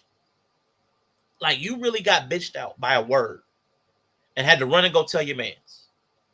I don't understand that. I don't understand that level of manhood. I don't understand it. And I'm a down bad dude. I'm down bad. I'm a broke dusty. I'm one of them. Low value Negro. But you're never about to catch me calling Yella because I ain't no hoe. Because the doctor said I needed to show some effort. Effort? I ain't no bitch. What I look like? What kind of, who do you think I am? Who you think you're talking to? Hey, look at that, man. Bunch of punk motherfuckers, man. Hey, Zilla, you smell something, man? Definitely smell something out You smell here. something, Stab? I smell pussies. Yo, man, forget this. Yeah, man. Doctor said I need effort. I ain't no pussy. Now get out of here, man. I hate this. I hate this so much, man. He is correct, though. The men do feel fear, but he's telling them to succumb to the fear. And that's sad. That's sad. And man, call him a word. It's I don't even know. Yeah, I'm a man. I am a man. Where are they? Hold on. I'm a man. Forward. I am a man. I am a man. I am a man. I am a man. I am a man. I am a man. Move forward. I am a man.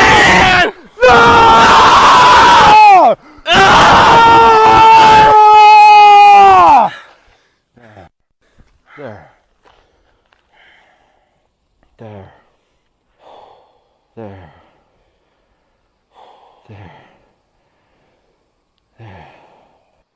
So tender. There you are, child.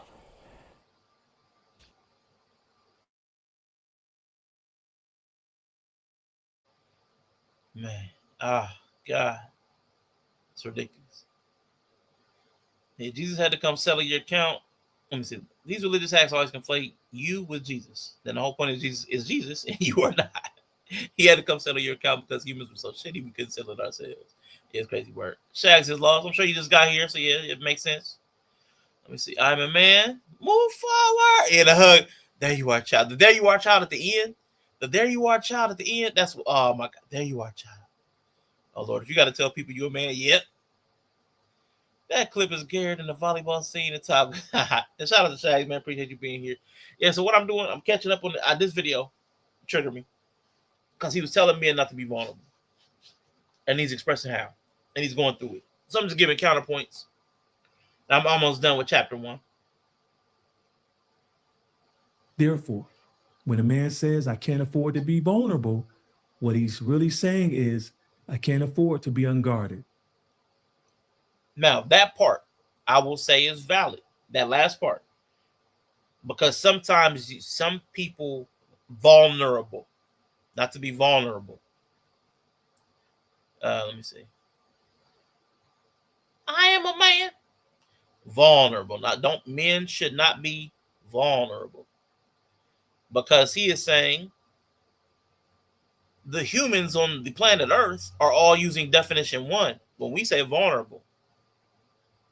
But he has determined that we all mean 2. And we're trying to tell men that they should be open to attack and death, which doesn't make any sense. That's his stance. Even though we'll all tell people we want you to be number 1, we all mean 2. And he knows this because he's him. Because he's him. He's that guy. But what did he just say? I did agree with that. Invites an attack. Now, that's the part I didn't agree. Vulnerability does not invite an attack. It just is vulnerable to an attack. Doesn't invite it. It's not an engraved invitation. It's just a state of being. There's a vulnerability. Nobody's inviting anybody. But the wrong type of person will see a vulnerability and want to exploit it. But that's the wrong type of person. They don't need an invitation. They just need an opportunity. Therefore, when a man says, I can't afford to be vulnerable, what he's really saying is, I can't afford to be unguarded. So if a man says he can't afford to be vulnerable, he's saying, I've been too hurt, and now I can't allow myself to trust again. I can't afford to drop my guard. That's fair. You need to heal. You might need to take some time. Take a walk. Walk it off. You've been hurt. You're burned. You're jaded. It happens. The best of us get got. Take time off. That's okay. No shame in that. That part I actually agree with. He slipped it in there. And I think it's fair for somebody to have been so hurt, or they're still reeling or grieving something that they lost, grieving a relationship that didn't go to, like grieving disappointment. There could be some grief that actually needs to be dealt with before they move on. That's actually fair. That's actually useful to me, but it's hidden between. It's like somebody gave you like 10 tons of manure, and somewhere in there was a cheeseburger. Like there was a cheeseburger, but I had to sift through a pound of manure. And that's a valid truth. So, brothers, as you continue to escape emotional incarceration, remember this: your heart was never meant to be unguarded, for it is written in Proverbs. Yeah, but he's talking about like mostly what he's talking about is like with your wife. So that's mostly what he's talking about. It's like with your spouse. Because I don't think anybody would say just walk around and be vulnerable. Like that right there is the thing that he's saying, which doesn't make any sense. Nobody is telling men to go be vulnerable everywhere they are. The same way nobody was telling women to go submit to every man on the planet. That doesn't make any sense. It's not logical. Nobody's telling women to submit to every man that they ever encounter in life in perpetuity. Nobody's saying. So like, why did he take that stance? Why would he take the stance of like when people tell a therapist has you in the office and they tell you need to be a little bit more vulnerable? Why would you think that they were telling them that they should want to be attacked to the point of death? No therapist would say that or have that intention. So to even take that stance is the weirdest thing to me from a man who works with boys and men. I can't understand. Proverbs chapter 4, verse 23, above all else, guard your heart with all vigilance, for from it flows the springs of life. So let me get caught up, man, with this dude. So he talked about Jesus. I mean, I know I'm backwards. I'm even though I'm listening to this again, I'm still flabbergasted. Jesus wasn't vulnerable. He was obedient. No one takes my life, I lay it down. Great. That was good. It was stupid in the context of what he's saying. This dumb dude said that Jesus wasn't vulnerable on the cross. The man that had nails in him, a crown of thorns on his head, bleeding from his head, his back was shredded like Jimi Hendrix had just got done playing it. And another dude dug a spear up in his side. If vulnerability means woundable, you cannot get more wounds than Jesus had. There are Bible verses that people quote about his wounds and the healing power. By his wounds, we are healed. By his stripes, we are healed. Of course, he was vulnerable on the cross. Dude cried that God had forsaken him on the cross. He told his homie to look after his mom. Dude was emotionally spent. He was physically broken. But Goofball McGraw over here gonna say he wasn't vulnerable. If Jesus wasn't vulnerable, then this man, Jason Wilson, is King of America, and I put my stamp on that. That's how he got stabbed in the rib, because he wasn't vulnerable. Exactly. Then he doubles down because he doesn't understand words, because he's the incomprehensible man. He says, I lay my life down willingly. It isn't taken. Both are vulnerable, as I stated. You can make yourself vulnerable, or someone can make you vulnerable. Both are possible. You may be just fine, but if someone were to start attacking, you may become vulnerable. They can make you vulnerable. The thing is, outside of physical wounds, you don't know how and where you are woundable until you get wounded. It's like how you don't know you're allergic to a food until you get that itch in your throat. Someone else went through that, through what you went through, and shrugged it off. because everybody's not vulnerable in the same way to the same things. It wasn't a vulnerability to them, even though they may have been attacked. Someone else collapsed. I know I've seen people who are on the ground from a splinter because they're babies, highly susceptible and highly vulnerable. But everybody doesn't fall for the same thing. Everybody doesn't go down for the same thing. Everybody doesn't go down for the same count. I'm going away and you will look for me. Where I go, you cannot come. You will die in your sin. No one will ever take my life from me. I'm laying it down. Christian Hotep going to be the end of the black man. Listen, if this dude is a leader, it scares me. Because telling men that they cannot be vulnerable is so dangerous to me. He's playing a semantic trick. He's reframing and redefining words. If you tell men that Jesus was never vulnerable, you create a standard of perfection, not even in the spiritual sense, that no human can even meet in the physical sense. Because just by nature of being a human, you're vulnerable. Your skin, your everything, you're vulnerable. It teaches men that if they can be hurt, they are failing God. That's the insinuation. That's not okay. So now he's made bad psychology, bad theology. And you make the lie of invulnerability and you tie it to righteousness. That to me is satanic theology. I'm starting to think, and listen, I know I've said some things. A while back, I said that most Christians aren't worshiping the God that they think they're worshiping. And to me, it's obvious based on the scriptures. A lot of people would say that now based on like the politics. They're like, the person you're voting for, like how could you vote for this person because of the morals? And it's on both sides. Both people like, how could you vote for people that are for abortion if you love Jesus? And the other side, how could you vote for people that just want to kill all these people if you love Jesus? So people see the outcomes, the fruit. Matthew 7. People see people's fruit and they judge it and say, you can't be worshiping the God you say you do if this is how you've turned out. So you can see the same deceptions running through politics, relationships. People are easily fooled by appearances. The Satanic Church donates more money and resources to needy people than the Christian church. So, and I'm not saying they're from the Satanic Church. What I am saying is the biblical principle of being satanic is antithetical to Jesus. So when I say satanic, I'm not using the Satanic Church, which is an organized group of people. I'm not using that demographic. What I'm saying is they have the behavior of people who are antithetical to what the biblical Christ taught. So when I say he's satanic, I mean he's anti-Christian through what Christ modeled, through what Christ said. I'm not saying he's Luciferian. I'm not saying he draws the Baphomet.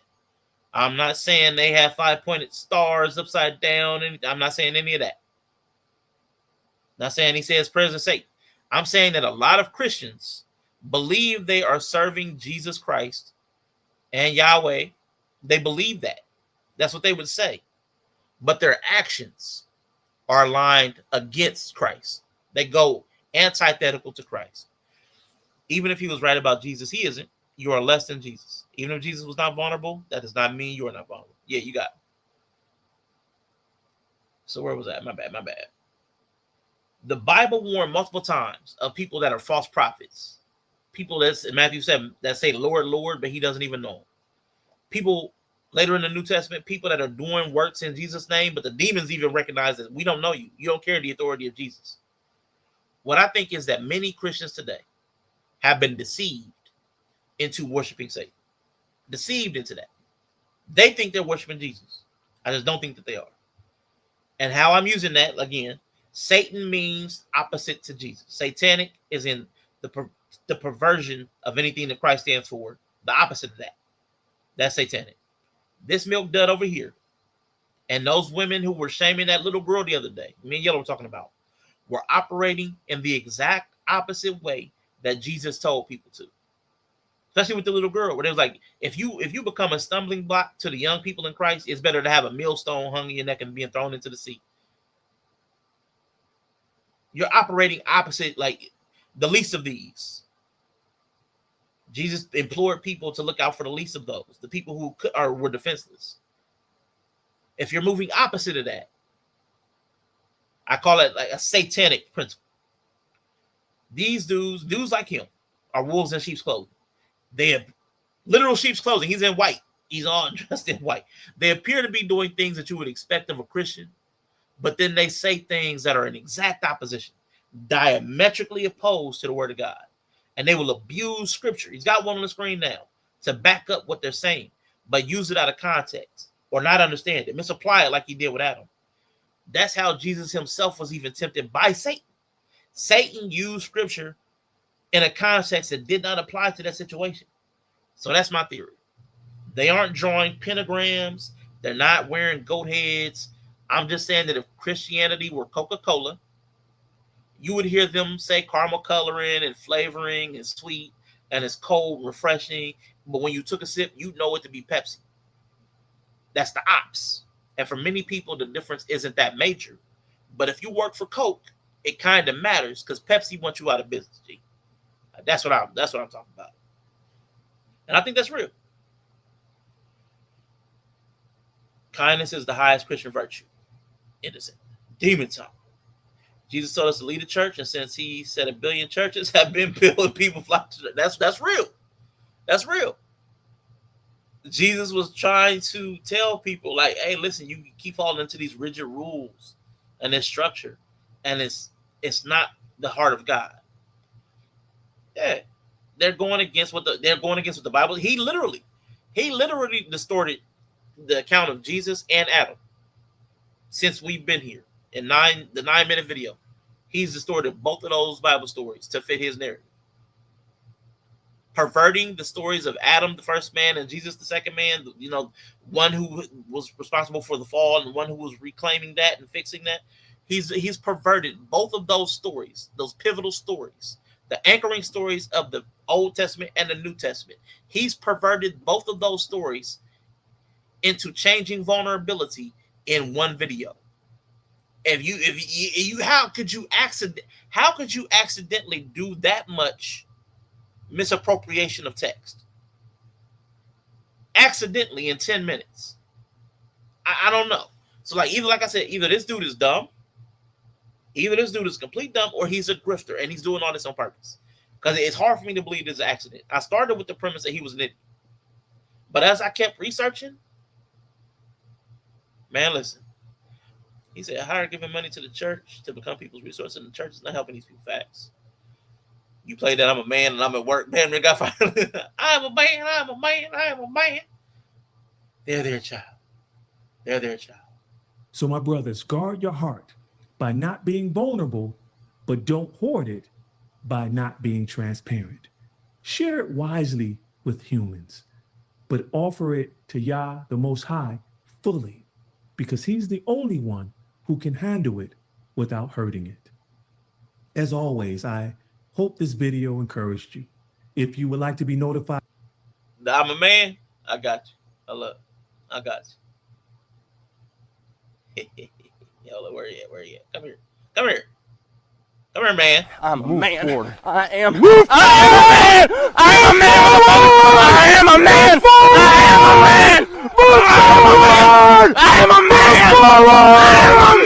Move forward.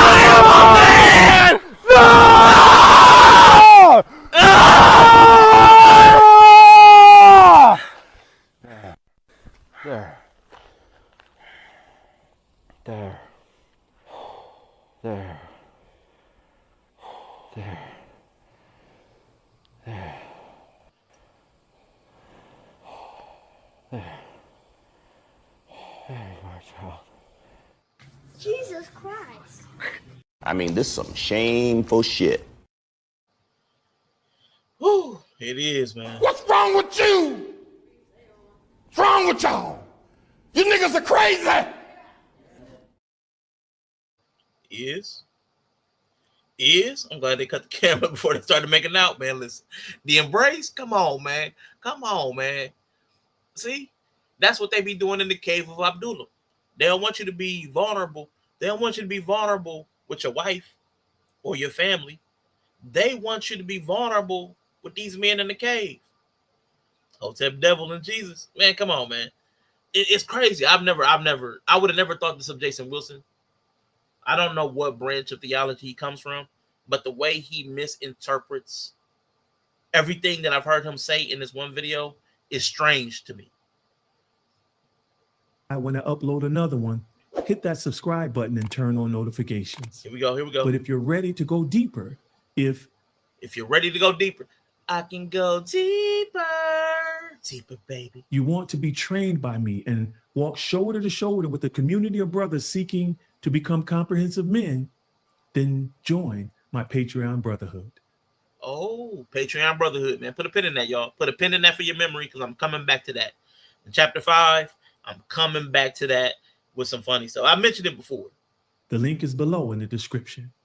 Until next time, my brothers, keep growing, keep building, and keep striving to be. All right. Let's drop you for a minute. Woo. It's just not confirmed. So you choose not to speak in a way that can get you in trouble. Listen.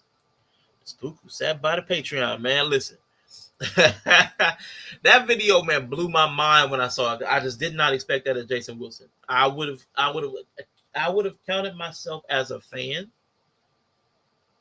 I would have counted, like, I like what he said. I like what he's like. I've seen him on like Breakfast Club interviews. I've seen him do other interviews. I like the way he's handled young men. When I've seen the clips of him helping the young men that he's teaches in karate. But then when I heard that, I'm like, something's off. A man that would not be able to properly comprehend the dictionary and the Bible, I can't trust that man. Maybe you can teach me as standing sidekick, but I can't trust you to help me pick a sidekick. Double agent. Can't be trusted. Can't be trusted. Like, with anything that matters, I could not be vulnerable with a man that misunderstood to this degree. Because he's either misunderstanding or he's misleading. He's either stupid or he's a grifter. I'm not sure if he told a kid that he was powerful because he was little. I don't know, but I know he helps little boys, and he'll coach them through their emotions, especially like when they get frustrated and stuff like that. That's what blew him up. Be strong enough to kung fu your trauma. You dirty. So the last part. Guard your heart. Don't be vulnerable. Be transparent. Got it. He goes into Proverbs. Same chapter, different verse. It's verse 7. Wisdom is the principal thing. Therefore, get wisdom. And with all thy getting, get understanding. Shout out to Enya. She threw that in the chat earlier. The way he's saying it, it negates the great commandments. How are you going to love your brother if your heart is guarded the way he's saying? You protect it in the midst of building it and sharing. You have to. You don't just do one thing. Now he's being tricky. He's using tricky words. He says, don't hoard your heart. He says, being transparent is sharing your heart. And I got to say no to that. Telling people the straight facts is not love. It's just truthfulness or honesty, clarity, factuality. But that does not necessitate it being love. You may do that because you love somebody. You may offer them your honesty, your authenticity, your factuality because you love them and respect them. But now he's misleading people on what love looks like. Then he says, share it wisely. That's the only thing he should have ever said in this video. Be vulnerable wisely. Don't cast your pearls before swine. But you can't take this one moment of accuracy and forget the 9 minutes of deception. This man has spent this entire time telling people not to be vulnerable. This says to share your heart wisely. Be vulnerable. Don't be vulnerable, but be vulnerable wisely. Which one is it? He's violating his own rule. He claims to be transparent, show the truth. But he's hiding the fact that he's manipulating the language to make men feel better. That's the intention. You're possibly, I'm being generous here. It's possible that he's being subversive because he knows men are down bad. And I'm going to explain that in a second. As I wrap up this chapter. It's insidious because he's telling men not to be vulnerable, when on his face, vulnerability is a requisite of life, requisite of living, while telling them to do things that approximate vulnerability. Be open, be transparent, share your heart wisely. So I'm open to him being subversive and trying to sneak vulnerability into men without the trigger word. For whatever reason, men are triggered by vulnerability. Men he knows. But that's like giving a kid medicine inside of something sweet. How are you going to call men comprehensive if you have to hide the comprehension? It's more likely to me that this man knows this is wrong and is teaching it to pander and grift. Then he genuinely can't. I don't think he's stupid. I don't think he genuinely can't understand the definition of vulnerable. I don't think that's it. He can't overlook one definition and just choose one willy-nilly. I don't think he's that guy. I think it's just more likely that he saw the dollar signs. I was originally going to call him the kindest idiot because he's a real kind guy. He speaks really kind and really softly. But I don't think I can give him that. After I did more research that we're going to get into, I had to pivot on that. I think this man is performing. Men are his audience. And because we're down bad right now, we can't afford to keep being misled. And I said earlier, being misled by somebody like Fresh and Fit, Andrew Tate, Yo, they're obviously problematic. And if you can't see that, nothing I'm going to say is going to reach you. But this man has appealed to reasonable people. I would have said he's a good example before I saw him talking about this stuff. So I'm going to get caught up on the chat, but we are getting ready to head into chapter 2.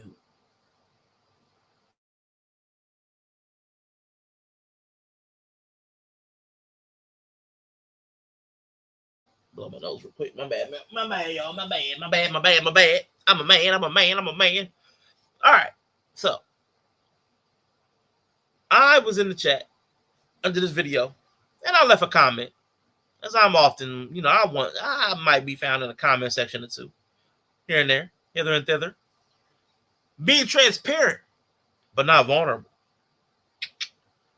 That's what I do. So, let me catch up on the chat real quick. Okay, he told his kid was powerful. He was little and could do big things big people couldn't in a fight. Might be another Bob. It could be, but it could be. He might have been doing the whole, well, you're agile and quick instead of big and powerful. Yeah, calling people's feelings is not love at all. Not to make men feel better about being wrong. Absolutely. There's layers of stupidity. It's not what you say, it's how you say it. Yep. Just you and me, Rashawn. Now Rashawn starts some shit in the comments. Man, from here and there, I might from time to time. So I might not come in the most loving. I don't speak like he does, but I also don't I'm not the most insulting person, but you'll see. Here's my first one. I said transparency is a vulnerability, though. Hold up real quick. That's Chris. Okay, cool. Transparency is a vulnerability, though. This is doing too much with semantics to be useful. You have to be vulnerable to be in relationship. Intimate ones most especially. Sleeping next to a human with motivations that you can never know is a vulnerability in and of itself. I understand what you were going for, but it is nonsensical on its face. Because it is. It's nonsensical. The reason why I like this also is because it challenges the public to recognize that just because somebody says it on the internet doesn't mean that it's true. Absolutely, Candace. Appreciate you for being here. Woo. But after I said that, I didn't expect a response. I thought some regular people might be like, you're stupid, you're a lizard, what are you doing here? You're dumb, you're an agent, tether. I expected some insults or something from somebody. What I didn't expect was a response from Jason Wilson himself, or a handler for the channel. Could not have been him. But I got a response, and we'll read it here. Transparency. I said I automatically try to do people's voice, but I can't do his voice. It's deeper than mine. I just can't do it. Transparency is not vulnerability. It's honesty. Vulnerability means susceptibility to harm. And if you blur that distinction, you'll misuse both your emotions and your relationships. This isn't semantics, it's accuracy. And accuracy determines behavior. Intimacy requires trust, not vulnerability. Sleeping beside someone isn't vulnerability. It's a moral decision to trust their character. Vulnerability is what happens when you're exposed to danger, physically, psychologically, or spiritually. Young man, Scripture commands men to be truthful, accountable, and open. James 5:16. But it never commands them to make themselves susceptible to harm. That's why Proverbs 4:23 says, guard your heart, 3 stacks, guard your heart. Guard your heart, 3 stacks, guard your heart, not exposing. Your objection proves why clarity is necessary. Shalom, peace, and love, my brother. Thank you. All right. Yeah, Candace, I know. He tried to hit you with that pimp talk, didn't he? Nah, it was smooth, man. Smooth criminal. If someone hits you, turn the other cheek is not a command. Listen. I don't understand how you can read the Bible and not see it as vulnerable. I don't see how you could tell people to go into all the world and teach them of a God that is not their own. Teach them the gospel of Jesus. That's vulnerable in all languages. Go tell them you're away from home, you're on foreign soil, you might be countermanding and undermining their gods. That's pretty vulnerable. You're sending them and dispatching them out in small groups. One time when he was still alive, he sent them out in twos with nothing but the clothes on their back. That's vulnerable. Why can I only see my comments? Oh, because see, you don't even have the phone by yours. I'm not sure. Well, Greg is on the vertical. He's on the vertical feed. I think you're on the horizontal feed, so you might only see yours because he's on the vertical. So for some reason, StreamYard and YouTube are doing something weird. They're calling it MARS, multi-aspect ratio streaming. Multi-aspect ratio streaming. So there is one stream for the vertical, one stream for the horizontal, and they are not integrated. For whatever reason, they don't have the chat integrated. Oh, your phone is vertical? That's weird. Because they've got on the StreamYard is showing him with the phone orientation, the vertical phone orientation, but they've got you. Now, you may be holding your phone vertically, but the orientation, and see, you're on a computer. Okay, so they got StreamYard's doing something weird. Because if Greg's on a computer, it shouldn't have the phone symbol. And if you're in the vertical orientation, so I don't know. I'm gonna blame StreamYard because they're the one that split it up. They split it up within the last few weeks, and I don't know why. So people are divvied up into the two different chats. So blame StreamYard, but I do show the comments, so you should be able to see each other in that way, but you won't be able to see each other real time. Wait, can I do that one thing? Hold up, let me do that one thing.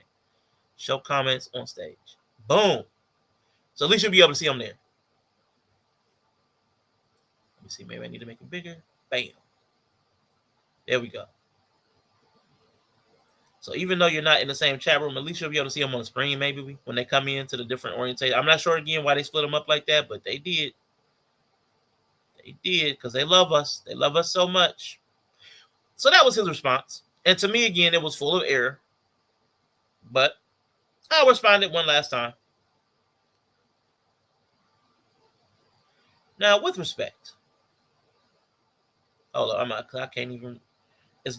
There's stuff on my screen that makes me not able to read this. So let me pull it up in Let me pull up the actual file because the counter's blocking it. All right. Open up. Open up, and let the funk flow in. All right, cool. I know you guys can see it, but I need, with respect, you don't understand the words you're using. Now, I know that's inflammatory to tell people that they don't understand the words that they're using. Transparency without vulnerability is invisibility. I thought that was a bar. Ain't nobody else got to appreciate that, but I love it. Transparency without vulnerability is invisibility because you can't see the important stuff. So then you're just seeing right through it, which makes it invisible. Transparency itself is a type of vulnerability, and so is trust. Trust is a vulnerability. I'm offering you the opportunity to share something important of mine. It might be a business. It might be my heart. I'm trusting you with the keys to my car. I'm trusting you with something valuable. That's a vulnerability. As you said, trust, vulnerability, as you said, is the ability to be wounded. If people can see what's happening because you are transparent, that makes you vulnerable. Like a house with transparent walls. Someone can then want what is inside, or use what they see go on in your house against you. You may be guarded. Doors may be barred and locked. But now people have access to knowledge because of your transparency. Trust makes you vulnerable because you open up to betrayal or disappointment. That's a wound, vulnerable. Sleeping beside someone is trusting their character, which is vulnerable. Opens you up to being wounded. Ask Lorena Bobbitt's husband. I'll leave it here. I can see you aren't open to correction, but maybe someone else will see the discrepancy. It is dangerous to tell men to be vulnerable. It would be wise to tell them in which ways they have to grow to be vulnerable as safely as possible. And I put they there because I actually put that in the real text. But allowing people access to the most sensitive parts of yourself is essential to emotional wellness. Not all access, but you have to be able to trust your wife with something. Gotta get ready for work, but stay petty, man. Appreciate you, man. We stay petty. If you stay petty, you ain't gotta get. If you stay petty, you ain't gotta get petty. Know what I'm saying? Yeah, man. I had to get a little response in, but it was important because I saw this here. Like this one hurt. This one hurt. What up, Bree? Boundaries. I saw this dude and it hurt my heart because it says the name is Lando Daddy Duty. So I'm going to assume that very few people who don't have children wouldn't put daddy duties in their identity, in their profile name. So I'm assuming this person is also going to be shaping the lives of some children because he's taking on the identity of daddy duties. Wow. I had to actually look up the word vulnerable. Okay. I've had to look up words. No shame there because maybe we don't use that word. It's not in your lexicon. Cool. For some reason, I believed it had something to do with being open to share sensitive information with someone's spouse in a relationship, not understanding that by doing so, I'm opening myself up for danger or attack later on. Now that, to me, from an adult, kind of blew my mind because I thought we all knew that if you share sensitive information with any person on this entire planet, they could use it. And if it's the wrong kind of information, they could use it against you in a court of law. Information is power. That's why they're trying to steal all our data. Data is useful. So that he did not know that. What do you think a setup is? I know some information about somebody. I know when they're going to be vulnerable or how they're going to be vulnerable. You can attack them this way, or we can attack them this way. I don't understand how people don't know some of these principles. That boggles my mind. And yet they have kids because that's just a biological function. There's no prerequisite. No wonder whenever she got mad at me, she weaponized my trauma and everything I shared with her in confidence under the guise of vulnerability. Shaking my head. I got it now. LOL. That's crazy. We are not meant to be vulnerable. See, he bought it. He heard it and he bought it.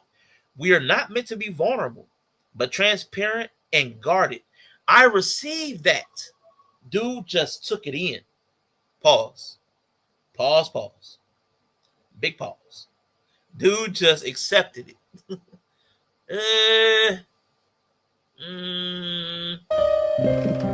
Damn, Morpheus. What you about to do? I love you, man. Nigga, you gay. That's how I felt when I said that. Dude just took it in. Anyway, we are not meant to be vulnerable, but transparent and guarded. I received that. And I'm like, bro, no. I'm supposed to play this early. Let me see if this might be, I can't remember this, but this like a minute.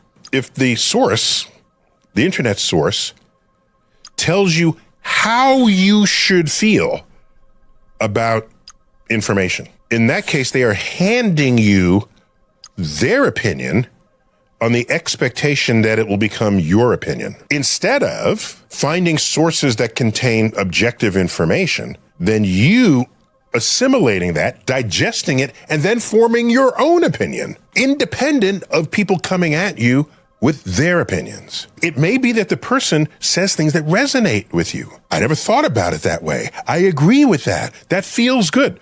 I don't have a problem with that. But what you're not in control of is what information they're basing their opinion on. And it could be that if you had access to other information, you'd arrive at a different opinion than they did. The internet overflows with people handing you their opinions. And I've never seen that as a healthy landscape on which to glean objective knowledge about this world. Here's how I look at opinions. Have whatever opinion you want, but work really hard to base it on objective truths that you obtain for yourself. Facts. And that's why I felt bad when I saw this from this dude. That's why I had to send that response back to Jason. I'm like, nah, man, because there's people that accept it. They're just taking it on its face. They're seeing it and just, I got it now. We're never supposed to be vulnerable. That's crazy. Like, nah, man, no. You can read the dictionary. There are objective facts and reality that you can hinge your opinion on, but you got to seek it for yourself. Don't just take a dude on the internet's word for it. And I was cleaning up some old files, and I found this is from like 2023. I think masculine energy comes from a trauma response, being in fight or flight or freeze. The freeze leads to fight. And I was like, you know what? That sounds like what Jason was talking about. Dude heard vulnerability and went into fight or flight response. He fled. He flew out of therapy and called Jason Wilson to get regulated, which is its own kind of weirdness, but it is what it is. Man. Whew. He like Eddie Murphy and Holy Man was spreading bullshit instead of seed. Man, it's crazy, man. This man is being absorbed in multiple manners. The level of stupid people he is attracting is immense. No pause. Man, listen.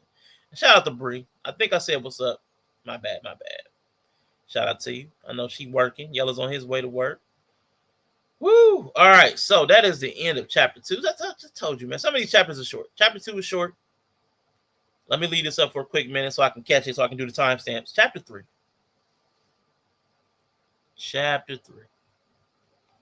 Leave this up so I can scroll and see it. Easy. Yeah, let me pull up the video. I'm leaving that up. All right, chapter 3. Well, let me close this out. Let me close out chapter 2. The danger of his video isn't that he's wrong about men needing to be strong. The danger is that he's teaching us that the fear of being seen is actually a warrior spirit. Misattribution. He is building men who are brittle, men who will fire a therapist for using the wrong word, men who will divorce their wives because they feel exposed. He's teaching you to guard your heart so tightly that nothing gets out and nothing gets in. That's not a comprehensive man. That's going to be a lonely man in a tiny little protected tower. And Jason lacks comprehension. Martial arts, maybe it's a CTE. Maybe he's old enough to be getting early signs of dementia. I don't have a clue. But something is happening with your boy. And it isn't something that should go unremarked. I'm about to pull up a couple videos. Let me see real quick. And this section will be short too. Bam. All right, let me move this over here. Bam. Let me share this. Bam. Bam. Yeah, we moving. All right, I'll take that down now. I'll definitely be able to see that. Ooh, chapter 3. This you? Is this you, Jason?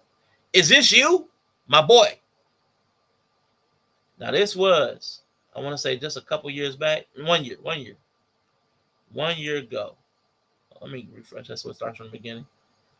Yeah, the facade thing I think is very important for people to hear and talk about because men do like to put up that facade that they're never vulnerable. There's never anything wrong. And everyone knows it's bullshit.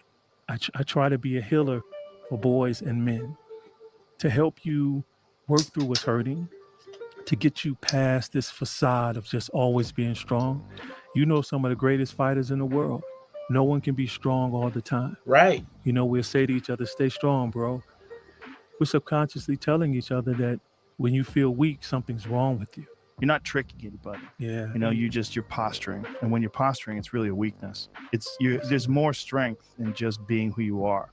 And just because you have vulnerable moments or just because you're emotional or just because you're sad, doesn't mean you're weak. Yeah. Yeah. You know, who are we really? Right. Who are you really? Yeah. A lot of people think that they are their accomplishments. Yeah. So back then, a year ago, that you couldn't be tough all the time. You were the most accomplished fighters. Somehow now he's forgotten it. CTE, old age, or is it a grift? Because he understood at the end of Joe Rogan. Let me pull up the next clip. Because we're watching a guy regress real time. He understood that even fighters are weak, and now he's teaching men to hide their vulnerability or to at least run from the word, which is even weirder for me. Oh, snap. Did I not put a timestamp? Okay, 14. Oh, snap. 14:20, I think it was. 14.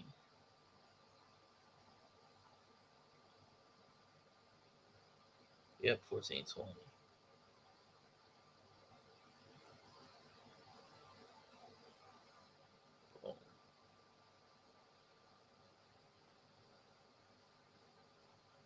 I did lesser range of emotions type of man? Absolutely, definitely. I call that a masculine male. You were a masculine male. That's all I was. Everything was centered around being masculine, being strong, bold. What's limited with only being a masculine male? Well, I use my mother, caring for her as an example when she developed dementia. I couldn't fully meet that moment in her life by only being a protector and provider. Those two roles I had mastered. Whenever the pharmaceutical companies were trying to fleece her out of more money, I was able to protect her. When her Social Security check couldn't meet the difference that we owed the doctors and for the prescription, I was able to provide. But what happens when she asks me a question 10 times and I have to answer it the 11th time without her feeling any frustration? What happens when she's crying and she's confused and I have to meet that moment with compassion and love? What happens when her fingernails need filing or clipped and I have to meet that moment? Only being a protector and a provider was too limiting for me. I couldn't be all that she needed. And so when that time happened in her life, I chose to meet that moment instead of run from it. And often men say, I want to be a comprehensive man. What do I need to do? I tell them always to run to the moments where you fear feeling the emotions that make you feel weak. Boom. So you're trying to tell me a year ago, he understood that you cannot fear feeling the emotions that make you feel weak. Man, appreciate you, man. Should be doing the show. Man, it's just as important. And that's patience. He's exhibited patience. But now, all of a sudden, back then, when he's talking to Lewis Howes, he understood being vulnerable. Now, all of a sudden, now in the present, when he went on Cam Newton, I guess about a month or two ago, up to now, he's talking about men should not show vulnerability. How is this man at this big age regressing? That's what makes me think he's not stupid, because he knew it. I had to go look, and I'm like, he couldn't have always thought this. He couldn't have always thought that men shouldn't be vulnerable. Not when I saw him talking to the little boys. There's no way. And he didn't always feel like that. It's something new. And when you have a complete 180 on something as big as vulnerability and whether men should feel it, as human beings, I gotta think you're grifting, man. I gotta think you're a scammer. Gotta think you're a scammer. So, man, let me bring that down real quick. Pull up my next little thing. We're about to hit on chapter 4. We're gonna get into some the positivity, the power of positivity, because you do need to heal the trauma.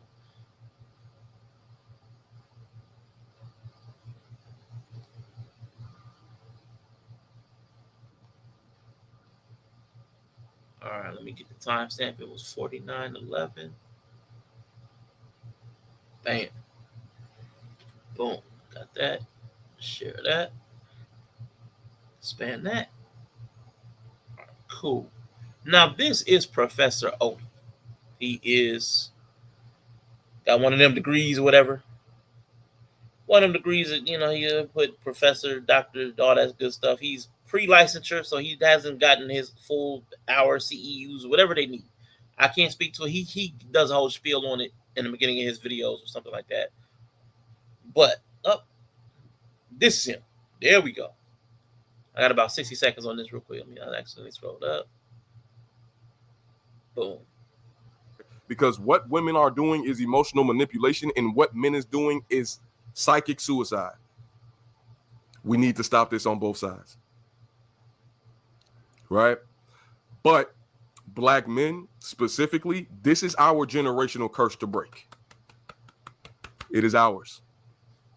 We cannot hold anybody else accountable to this. We can't. We cannot. Black men, our generational curse in the black community to break, our cross to bear,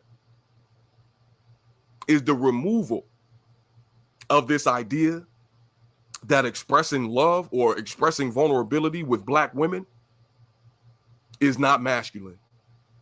You need to heal your mother wound. You need to heal your mother wound. And that's what Jason is preaching against now. For whatever reason. I'm not sure why he flip-flopped. I'm going to show an example of him working with the child so y'all can see what he exhibited. How he embraced vulnerability, coached it, and then taught around it. How to challenge the negative self-talk. And then how to regulate your feelings behind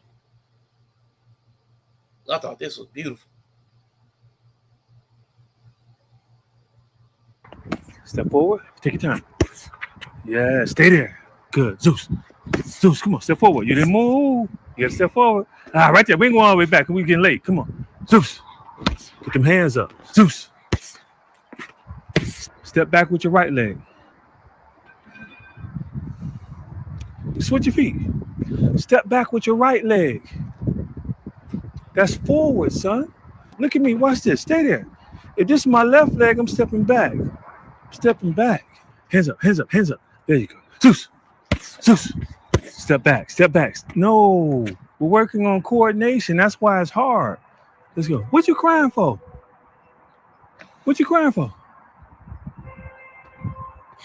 Why are you crying? Talk to me. I don't feel confident in myself. You don't feel confident in yourself? Why not? Look at me, son. Why not? Because you have to do it over again. Over and over again doesn't mean you're doing it wrong. It just means you have to practice, son.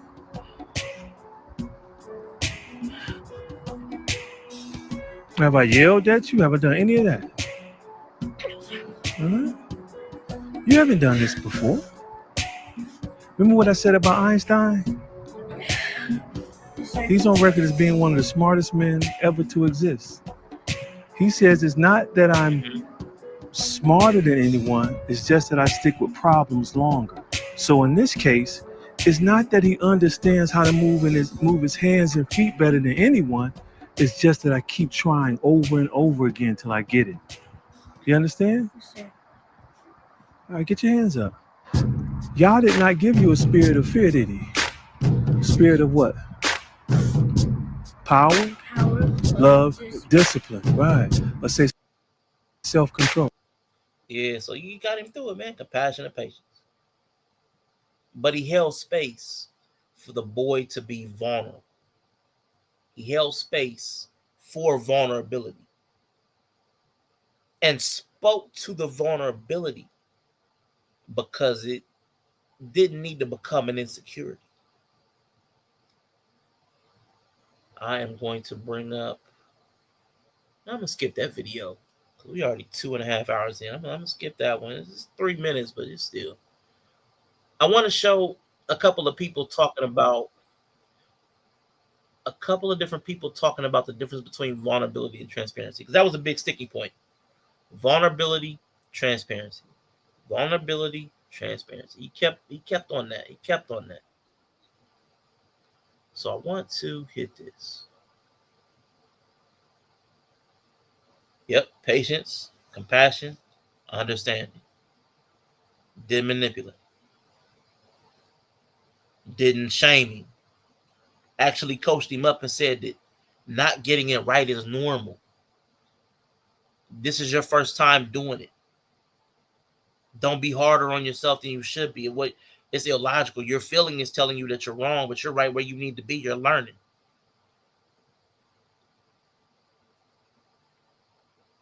Progress bar. Thank you. Come on. You gonna work? Nope. Vulnerability and transparency. Vulnerability is you can see into my life, but you can affect me. Transparency is basically the same thing as there's a window between us. You can see, but you can't touch. There's this big piece of bulletproof glass that won't let you have access to my heart and to affect me emotionally, mentally, and therefore I am protected from you, even if I share deep things within my life. A lot of people do this in influencing in different platforms, but the problem with this is a lot of people are transparent without being vulnerable in their close relationships. And the bigger problem with that is when they do that, people around them, family, friends, their love is not affecting the heart of these people that are transparent but not vulnerable. Make sure you're a person that scrapes to be vulnerable, not just transparent. The difference between There's one. I had mastered the art of the front porch conversation, right? Inviting you up, giving you a drink, making you feel welcome and at home, but never beyond that. Never inviting you inside through the front door and into the living room.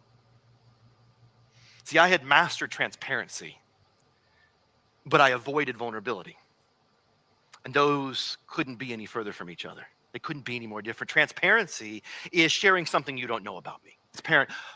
Vulnerability, though, is sharing something I don't want you to know about me. It's sharing something that I would rather be kept secret. It's I would rather run and hide under this keyboard right now than tell you that. 2. Let's go. Come on, fellas. Come on, fellas. Surface transparency, below the surface vulnerability, and I want to invite you to go deeper and go deeper and go deeper. That's where healing happens. Without it, you cannot thrive.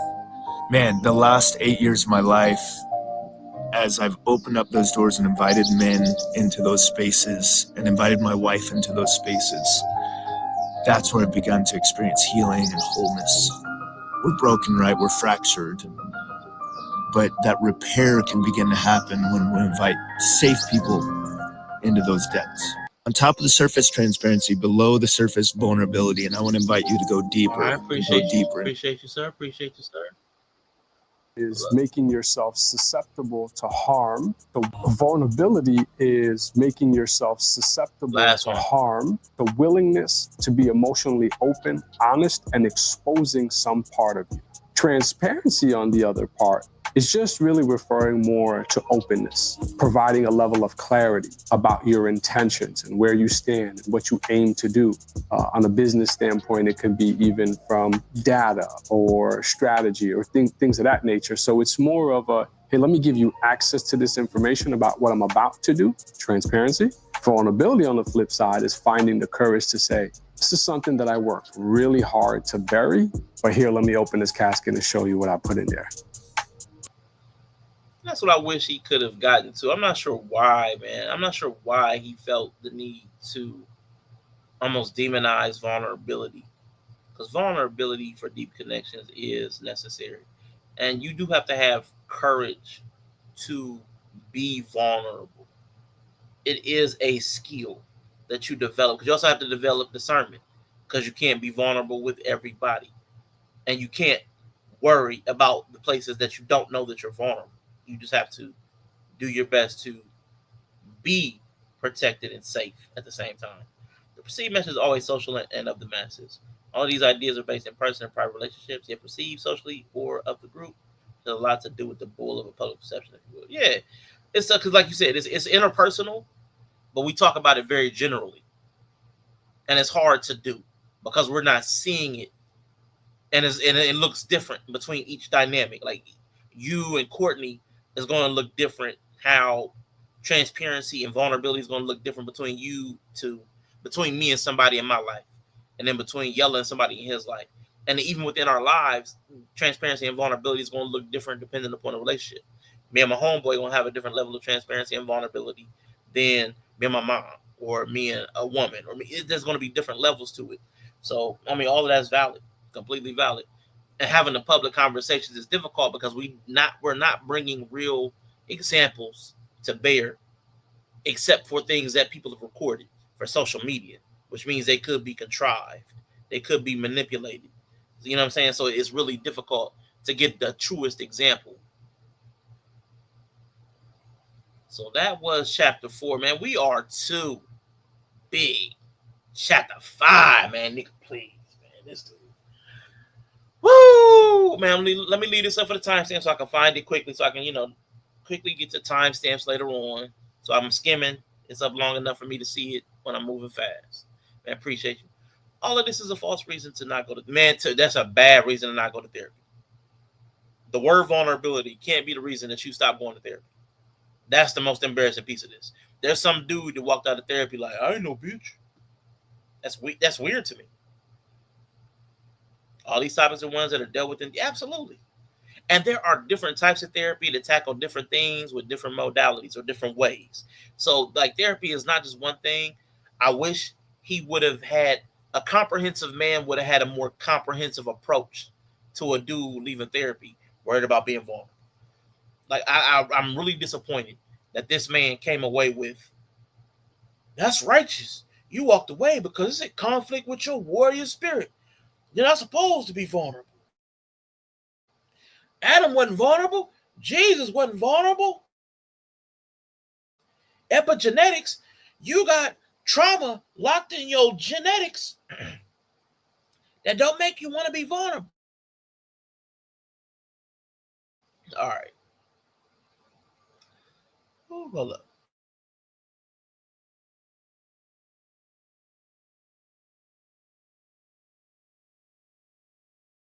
Ooh, okay. Give me a sec. Woo.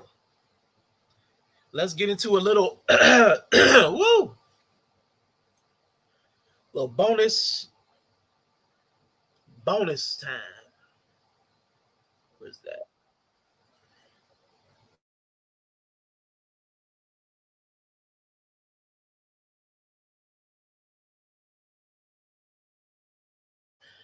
All right, now. Ooh, so soon as I get a hold of my throat is vulnerable. Pause.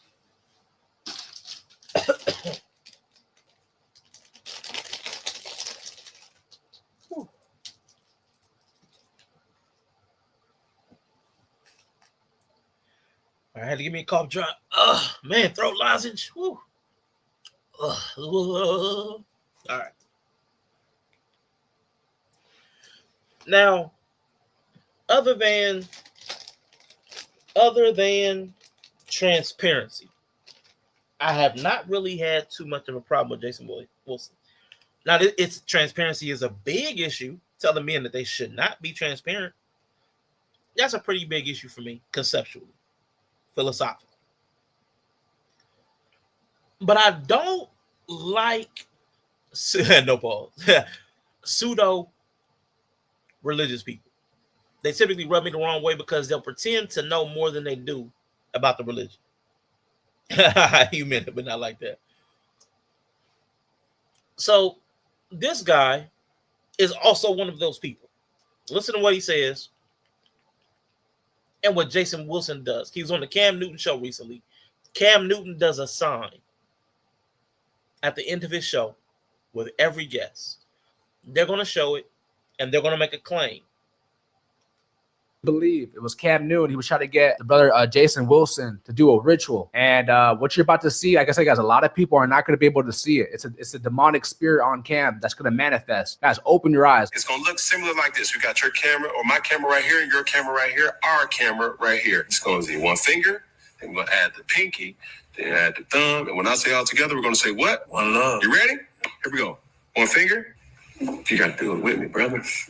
That's just the sign of love. Okay, so I hear you. Can I share something else? Please? This symbol is called Manhood. It's a satanic salute as well. Google it. So for me, listen. Google it, sign. Listen to me. Listen, Cam. Listen. Y'all see the spirit? So what? Now this dude is saying Cam is having a demonic fit because he's frustrated. Because at the end of 2 hours of Jason Wilson like correcting him on things, he's frustrated. Frustration, which is a normal human emotion, when people are constantly resisting what you're saying or not going along, providing friction, it can become frustrating. If he felt the feeling, it does not have to be a demonic expression. What you're seeing right now in Cam, it ain't him, bro. It's a demonic spirit. That's the most embarrassing. I hate that. But anyway, he was doing a hand sign. The Manu Cornuta. This is the classic devil horns or malocchio. I'm not pronouncing this right. Malocchio. It's Italian. That you have the thumb tucked with that sign though. The thumb is supposed to be tucked. It's supposed to be enclosed. Now the same horns with the thumb extended is the ASL sign, American Sign Language for I love you. It combines the letters I, pinky up, L, index and thumb, and the Y, pinky and thumb. It was popularized in deaf culture and later adopted by pop culture, celebrities, and athletes like Cam Newton to signal love to fans or family. Now, first I'm going to ask, why does Jason Wilson know obscure satanic symbology? That'd be my first thought. If I'm a conspiracy theorist. Oh, why do you know? How do you know satanic? I don't think that's common knowledge. Not to me. I've never heard anybody say that. Been around 46 years. Never heard anybody say that particular thing was satanic. It's bullshit, so you don't need to be able to pronounce it. But superstition is the playground of dumb ninjas. So he is up on satanic game because that particular sign was used in witchcraft. So it would stand to reason that Jason Wilson wouldn't do anything that had ever been associated to witchcraft, because we're talking about old Italian folklore, and it was actually used to ward off evil, or the evil eye more specifically. So if he's that worried about Italian superstitious spiritual practices, you would expect him to not do anything that's associated with witchcraft or the occult or to pagan practices. So now this man can't blow out candles. He can't wish on a star. He can't knock on wood. He can't use the names Wednesday, Thursday, Friday, or Saturday, as they are all pagan Norse gods. He'd be invoking their name and honoring them. And they were all witchcraft based in those religions. So this dude has 3 days of the week at least. And not really, because 2 days are named for sun and moon worship. And Tuesday is a warrior's day, warrior spirit. Tyr, or Tiw, T-I-W. I'm not trying to pronounce it. Not big on Norse mythology. But it's another pagan Norse god. So he's screwed. He can't do anything.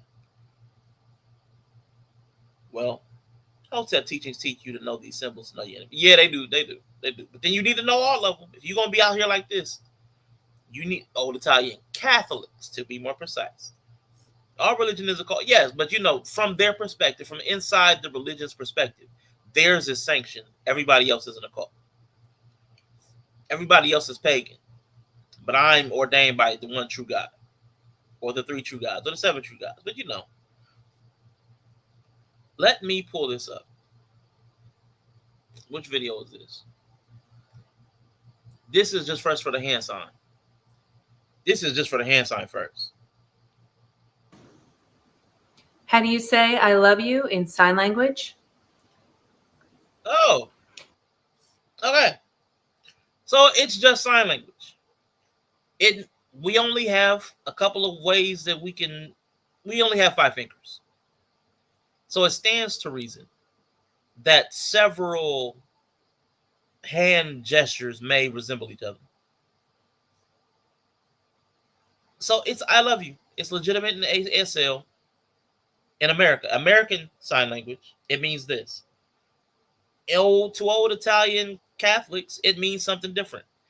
If you're in a music setting, it'll mean something different. So the same gesture can mean different things to different people. Paganism is religion that has no church, therefore it is seen as a devil religion. Fair.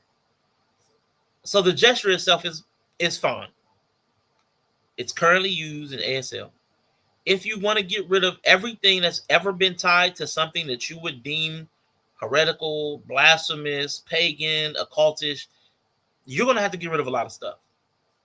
You're going to have to get rid of a lot of stuff. Now, I get it. Satan is the deceiver. It could be a satanic symbol, and they just want to convince you to use it by saying it means I love you. That inversion I talked about earlier. That inversion principle. Making something good, bad, bad, good. But if he is a deceiver, as they'll say, he also corrupts good things so that you would take something like I love you and make you believe it's evil. That's also a deception. Deception works in multiple ways. Now, I really want to point this guy out. I want to use Jason himself. I'm going to use Jason against Jason. Give me a minute to get this video queued up. Move this over there. Move this over there. Share this. Close this. All right. Now, I want y'all to watch this birthday video. This is from his daughter. Now, again, he wouldn't do the hand sign because it's satanic. Right? He wouldn't do the hand sign because it's satanic. Even though American Sign Language, it means I love you. Now, I want to show you how susceptible people are to things that we think we're not.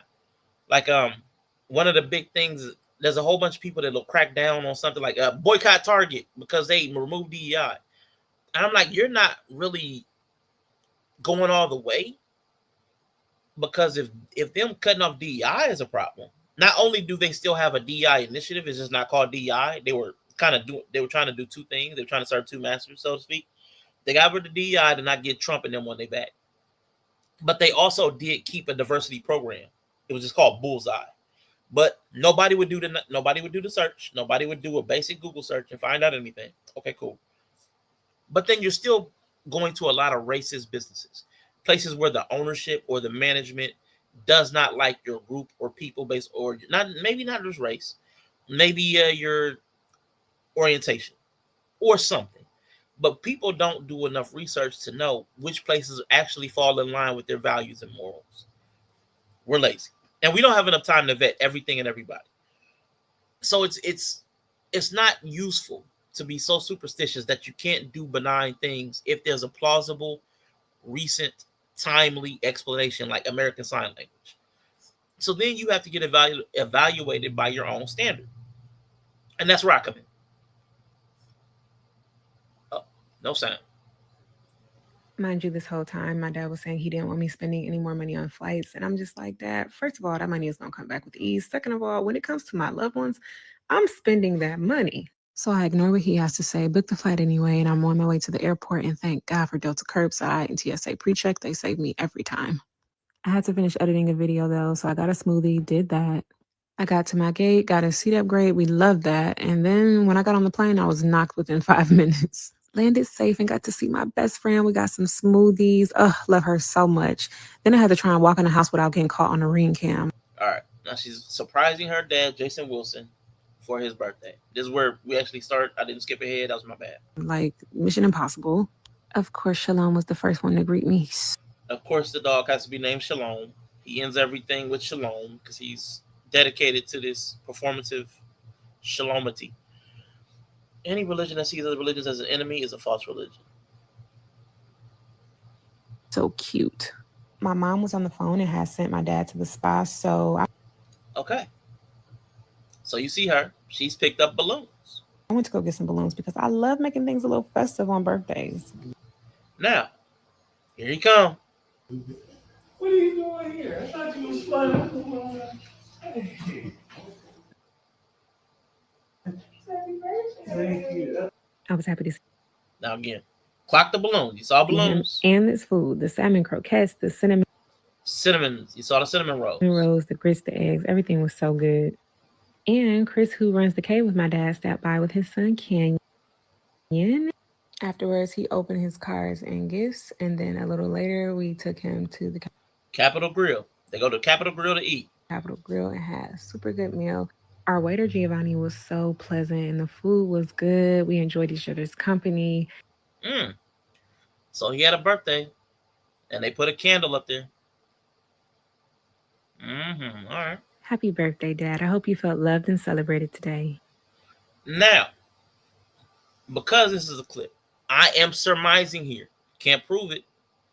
He might have rebuked all of those things after the fact.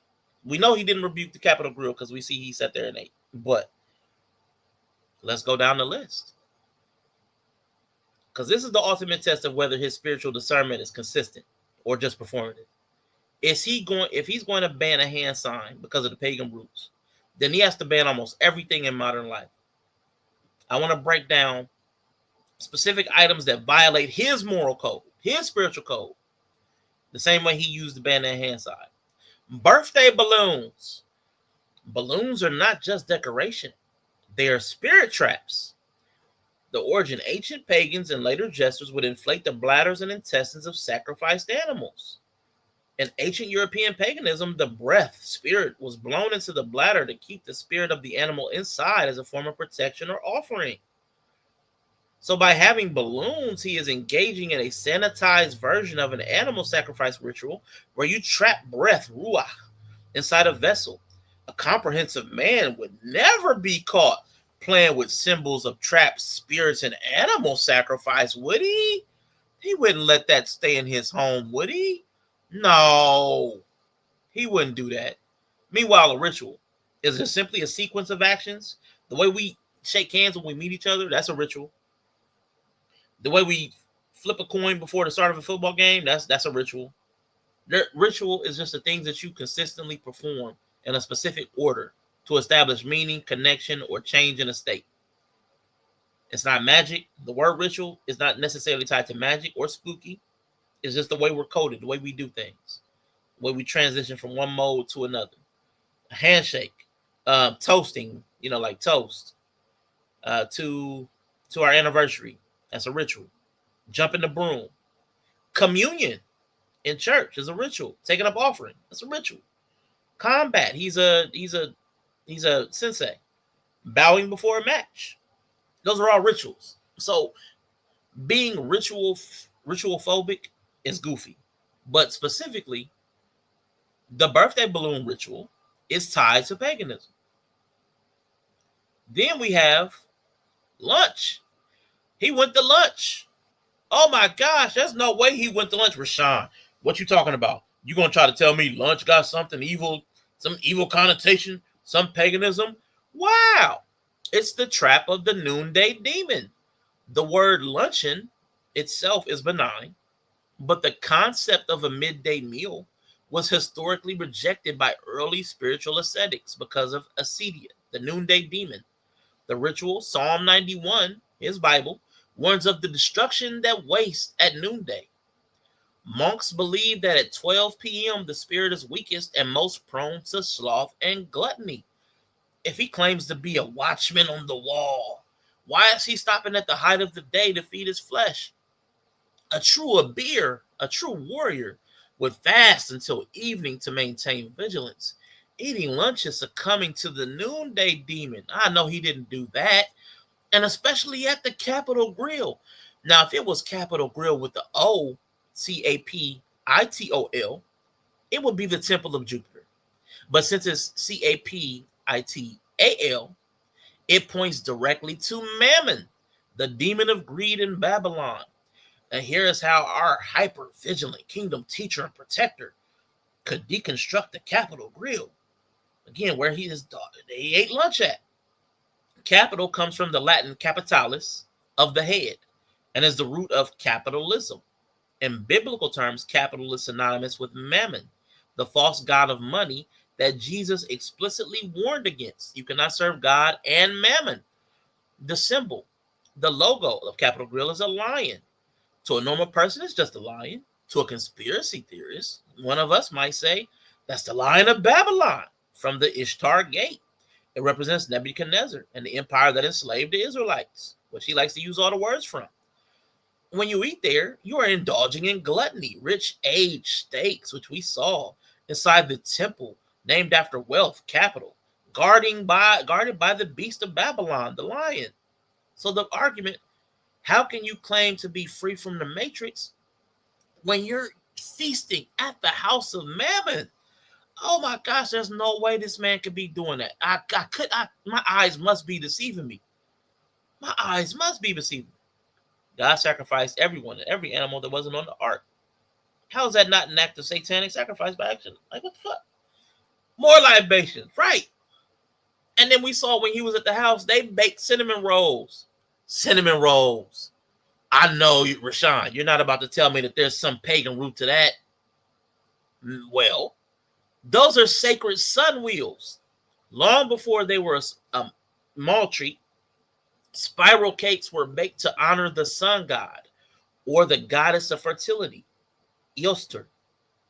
The ritual, the spiral shape represents the involution and evolution of the soul. In pagan mysticism, the spiral goddess, it is a symbol of the womb and the sun cycle. Eating a cinnamon roll is consuming a graven image. You are eating the spiral symbol of the goddess. It is a fertility rite disguised as breakfast. No way. There's no way this guy who wouldn't do a basic handshake that, well, it wasn't even a handshake, I'm sorry. This guy who wouldn't do an ASL sign that says I love you. He wouldn't do I love you because it was tied to Satanism from some archaic, old Italian cinnamon roll equals coochie. Oh, sorry, I wasn't expecting that one. But hold up. There's more. There's more. And the Most High get. Oh, the Most High. Here we go. Is this man in a black tie and a suit? I know. Nah, he ain't. He's not. He's not. Oh, that can't possibly have any connotation outside of just being dressed. That can't have any pagan origins. Well, the necktie. Oh my goodness, wouldn't you know it? Wouldn't you know it? The modern tie comes from the cravat worn by 17th century Croatian mercenaries, hired killers. It was a military distinction of a foreign army. The occult symbolism, however, in the esoteric circles, Wilson often borrows from. The tie is widely considered a phallic symbol. He got a big dick around his neck. It is an arrow pointing directly to the genitals, the loins. It represents the obelisk, a pagan phallic monument hanging about the neck. The Masonic link, and many conspiracy theories claim the tie is a modernized cable tow. The noose placed around the neck of a Freemason initiate to symbolize submission. And he also bans a hand sign because it might be pagan, but he walks around with a phallic obelisk pointing to his crotch and a Masonic noose around his neck. If this man knew his history, he would know the tie is an idol. Yeah, this nigga that wouldn't do he wouldn't say I love you, but he's got a big dick around his neck. The European suits, the uniform of Babylon. Zephaniah 1:8, I will punish the princes, the king's sons, and all such as are clothed with foreign apparel. Now, the business suit is the direct descendant of the British and French military uniforms of the 19th century. It is the uniform of the colonizer. It is the attire of the Roman Western Empire. Not just colonizing us, but this is who was occupying Jerusalem when Jesus was alive. And you're taking on things that are fashioned after them. Wilson claims to be a kingdom man, separating himself from the world, yet he wakes up every day, has a closet full of things that are descendant of the people who oppressed and crucified Jesus, his Lord and Savior. Such an abomination. He dresses exactly like the bankers, the politicians, and the corporate leaders of Babylon. That's crazy. Not to mention the mixed fabrics. I think it's Shatnez. I'm not sure how to pronounce it. I'm not a Jewish person. But it's a violation of the Levitical law. Leviticus 19:19 forbids wearing cloth of wool and linen mixed together. You can't mix these fabrics. High-end suits are often wool, but the canvassing inside, the stiffener, is historically made of horsehair and linen, or the lining is silk, synthetic. There's so many different fabrics that these suits are made of. And then you got your shirt, and then you got your tie. All these different fabrics. Got your little, it's a lot. Does he check the fiber content? Does he check the inside? Does he check the lining? If not, he is potentially violating a direct Torah commandment while looking sharp for the gram. Now, see, this is why Jason Wilson is on my list. He spends all his time teaching you Hebrew words like Shema. Shema, you got to guard yourself. Shema. And a beer is a strong one. You got to be the strong one to sound deep and important. But he forgets the one verse that actually applies to him. Isaiah 5:20. Woe to those who call evil good and good evil. When he takes a word like vulnerability, which creates connection and healing and calls it death, and when he takes emotional isolation, which creates loneliness and heartbreak and calls it strength, he is doing exactly what the prophet of the Bible of God warned against. He's flipping the dictionary upside down to sell men a product. He's calling darkness light, and he's calling light darkness. This is that nigga that God warned you about. And boy, don't piss Rashawn off. Man, listen. That's what I'm saying. This is like when everybody be like misogyny, I'm like, y'all don't know how I really am. Because see, I don't go at them like this. I would never do a detailed deep dive on a woman because it feels excessive. I don't have those restraints with a dude. I will dig. And it didn't even take long. This dude's such a flagrant, superficial hypocrite that a simple Google search of his birthday yielded 2 videos that immediately contradicted that he knows anything that he's talking about pagan practices and pagan histories. He knows nothing. Anyway, got one more video, and it's a video you saw, but I want to call it back to your attention. Call it back to your attention. This part of the video specifically. Let me get it all situated. Boom, boom, boom. I want y'all to hear it one more time. But if you're ready to go deeper, if you want to be trained by me and walk shoulder to shoulder with a community of brothers seeking to become comprehensive men, then join my Patreon brotherhood. Join my Patreon brotherhood. All right. So he's flipped the dictionary upside down to sell you a product. Remember me saying that. What product is he selling you? He's trying to sell you brotherhood and a father. Matthew, it might be 23:9. For some reason, my notes inverted some of these numbers, but it said Matthew. Do not call anyone on earth your father, for one is your father, he who is in heaven. Now, what he said was join my brotherhood. But where did he say that? Can somebody in the chat, where did he say to join you? Can somebody in the chat please tell me, where did he say to join him?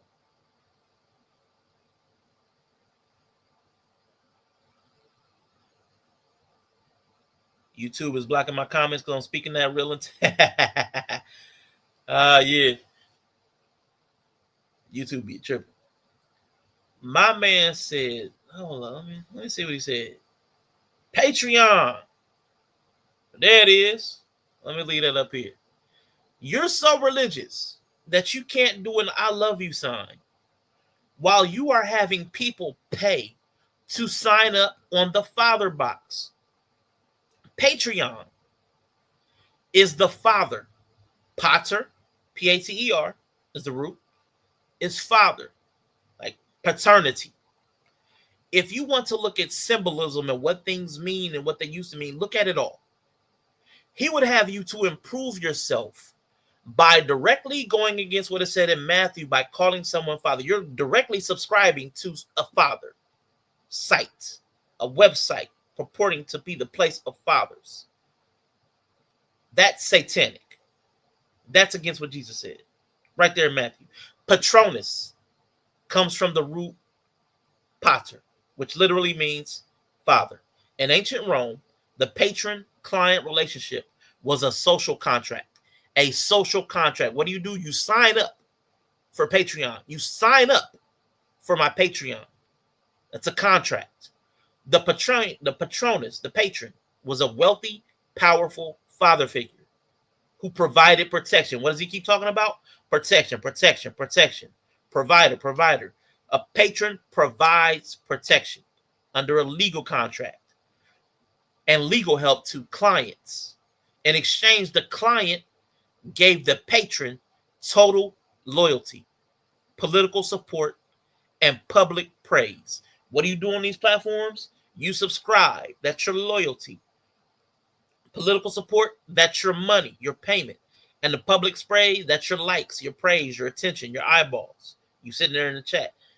That's the client-patron relationship being enacted on the Father site, the Father box, which call no man Father. But that's where he wants to hide brotherhood at. Remember Matthew, call no man on earth your father. But he funnels all his sons into a platform literally named the fathering place. He is monetizing the father wound.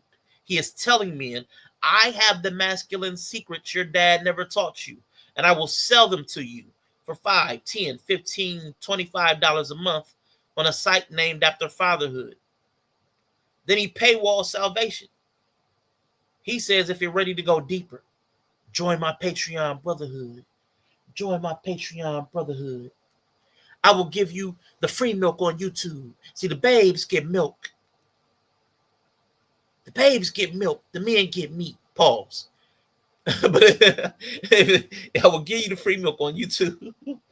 But if you want the meat, if you want the real fathering, you have to pay the subscription.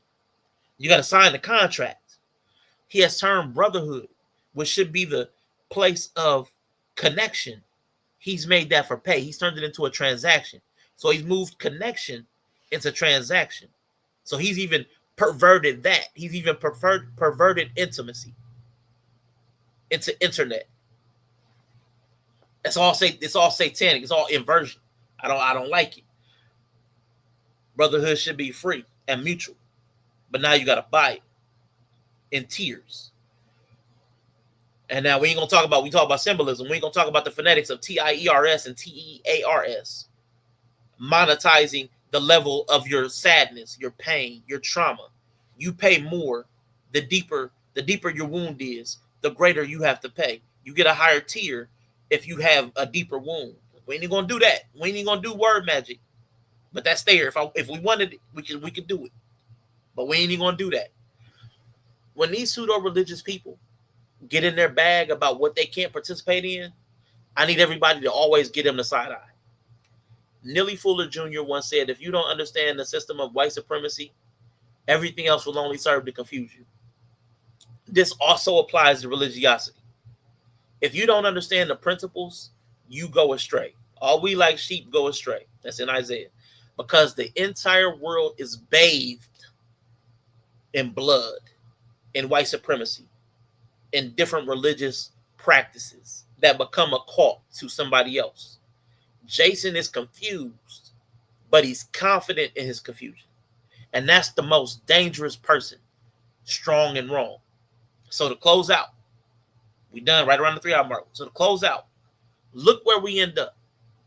Jesus tells you not to call a man father. Jason quotes scriptures to say we're all brothers. But then he tells you to get the real training, to get the deep truth, to become the brother. You have to join his Patreon. You have to join his father. Patreon comes from the Latin word again, pater, literally meaning father. So he creates a problem, you feeling unsafe, and offers a solution, his protection. And then he charges you a monthly fee to rent a father figure. That is not a ministry for brothers. That is a business model built on your brokenness, built on your brokenness. And I got to ask y'all, who the hell's man is this? Whose man's is this? Because once I did the little bit of research, I'm like, nah, I can't rock with this dude no more. Because either he's the dumbest person with all these coincidences, or this dude is purposefully perverting all of these principles in order to monetize these men's pain. I'll never support people like that, ever. And I'll always publicly denounce them. Then on top of it, he don't know what he's talking about, because he's up here doing the fertility pinwheels with balloons in his kitchen. Now, he didn't throw those out the door. Like, now you can't bring those in my house. It's the Umar shit, but from a different angle. Yeah, man. That's why I can't rock with people like this, man. So I appreciate y'all for rocking with me. Y'all have made it through all 5 of my chapters in my book, This Nigga's a Weirdo. Appreciate y'all for making it to the end. Woo! But yeah, man, I hope y'all got something out of this, man. I appreciate it. I had to get this off my chest because, dude, it irked me yesterday. It irked me. So I had to get this off my chest. I know Yella and Bree are both working today, man. Shout out to both of y'all. I'm going to try to get some time with Mr. He Said, because I got 2 streams I wanted to get him in on, and maybe drop the link on, get the public feedback on, because it's like black community thing. Shout out to Let's Talk to Blood and Black Life. Rest in peace, Brother Clarence. But beyond that, I'm not sure when the next stream will be. But right now, I'm going to go get something to eat, because I need a father, and my father wound is hungry. So I'm going to sign up to a luncheon and serve the lunch demon. But anyway, y'all, I'm about to get up out of here, man. Thank y'all so much for rocking with me and keeping the chat active. I appreciate that more than y'all know. Man, rest in peace, bro. See, I'm always open to be involved. I got you. I will include you in when I get that set up. When I get a time from Mr. He Said here, I'll see what your schedule's like too. But man, appreciate y'all. I'm about to head out. And again, if anybody catches this on the replay and sees this, like you skip around and you hear me saying this right now, I'm going to get the timestamps in the next 24 hours.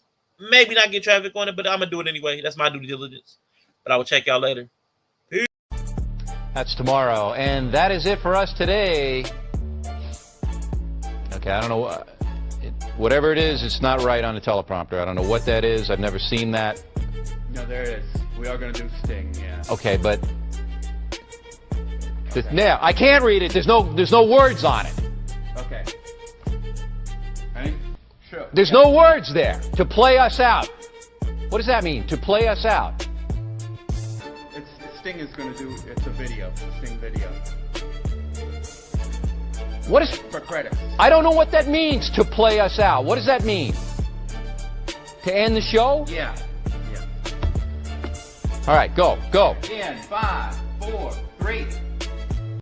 That's tomorrow, and that is it. In 5, 4, 3. That's tomorrow, and that is it for us today. And we will leave you with a... I can't do it. Okay. We'll do it live. Okay. No. We'll do it live. Fuck it. Do it live. I'll write it, and we'll do it live. Fucking thing sucks. In 5, 4, 3. That's tomorrow, and that is it for us today. I'm Bill O'Reilly. Thanks again for watching. We'll leave you with Sting and a cut off his new album. Take it away.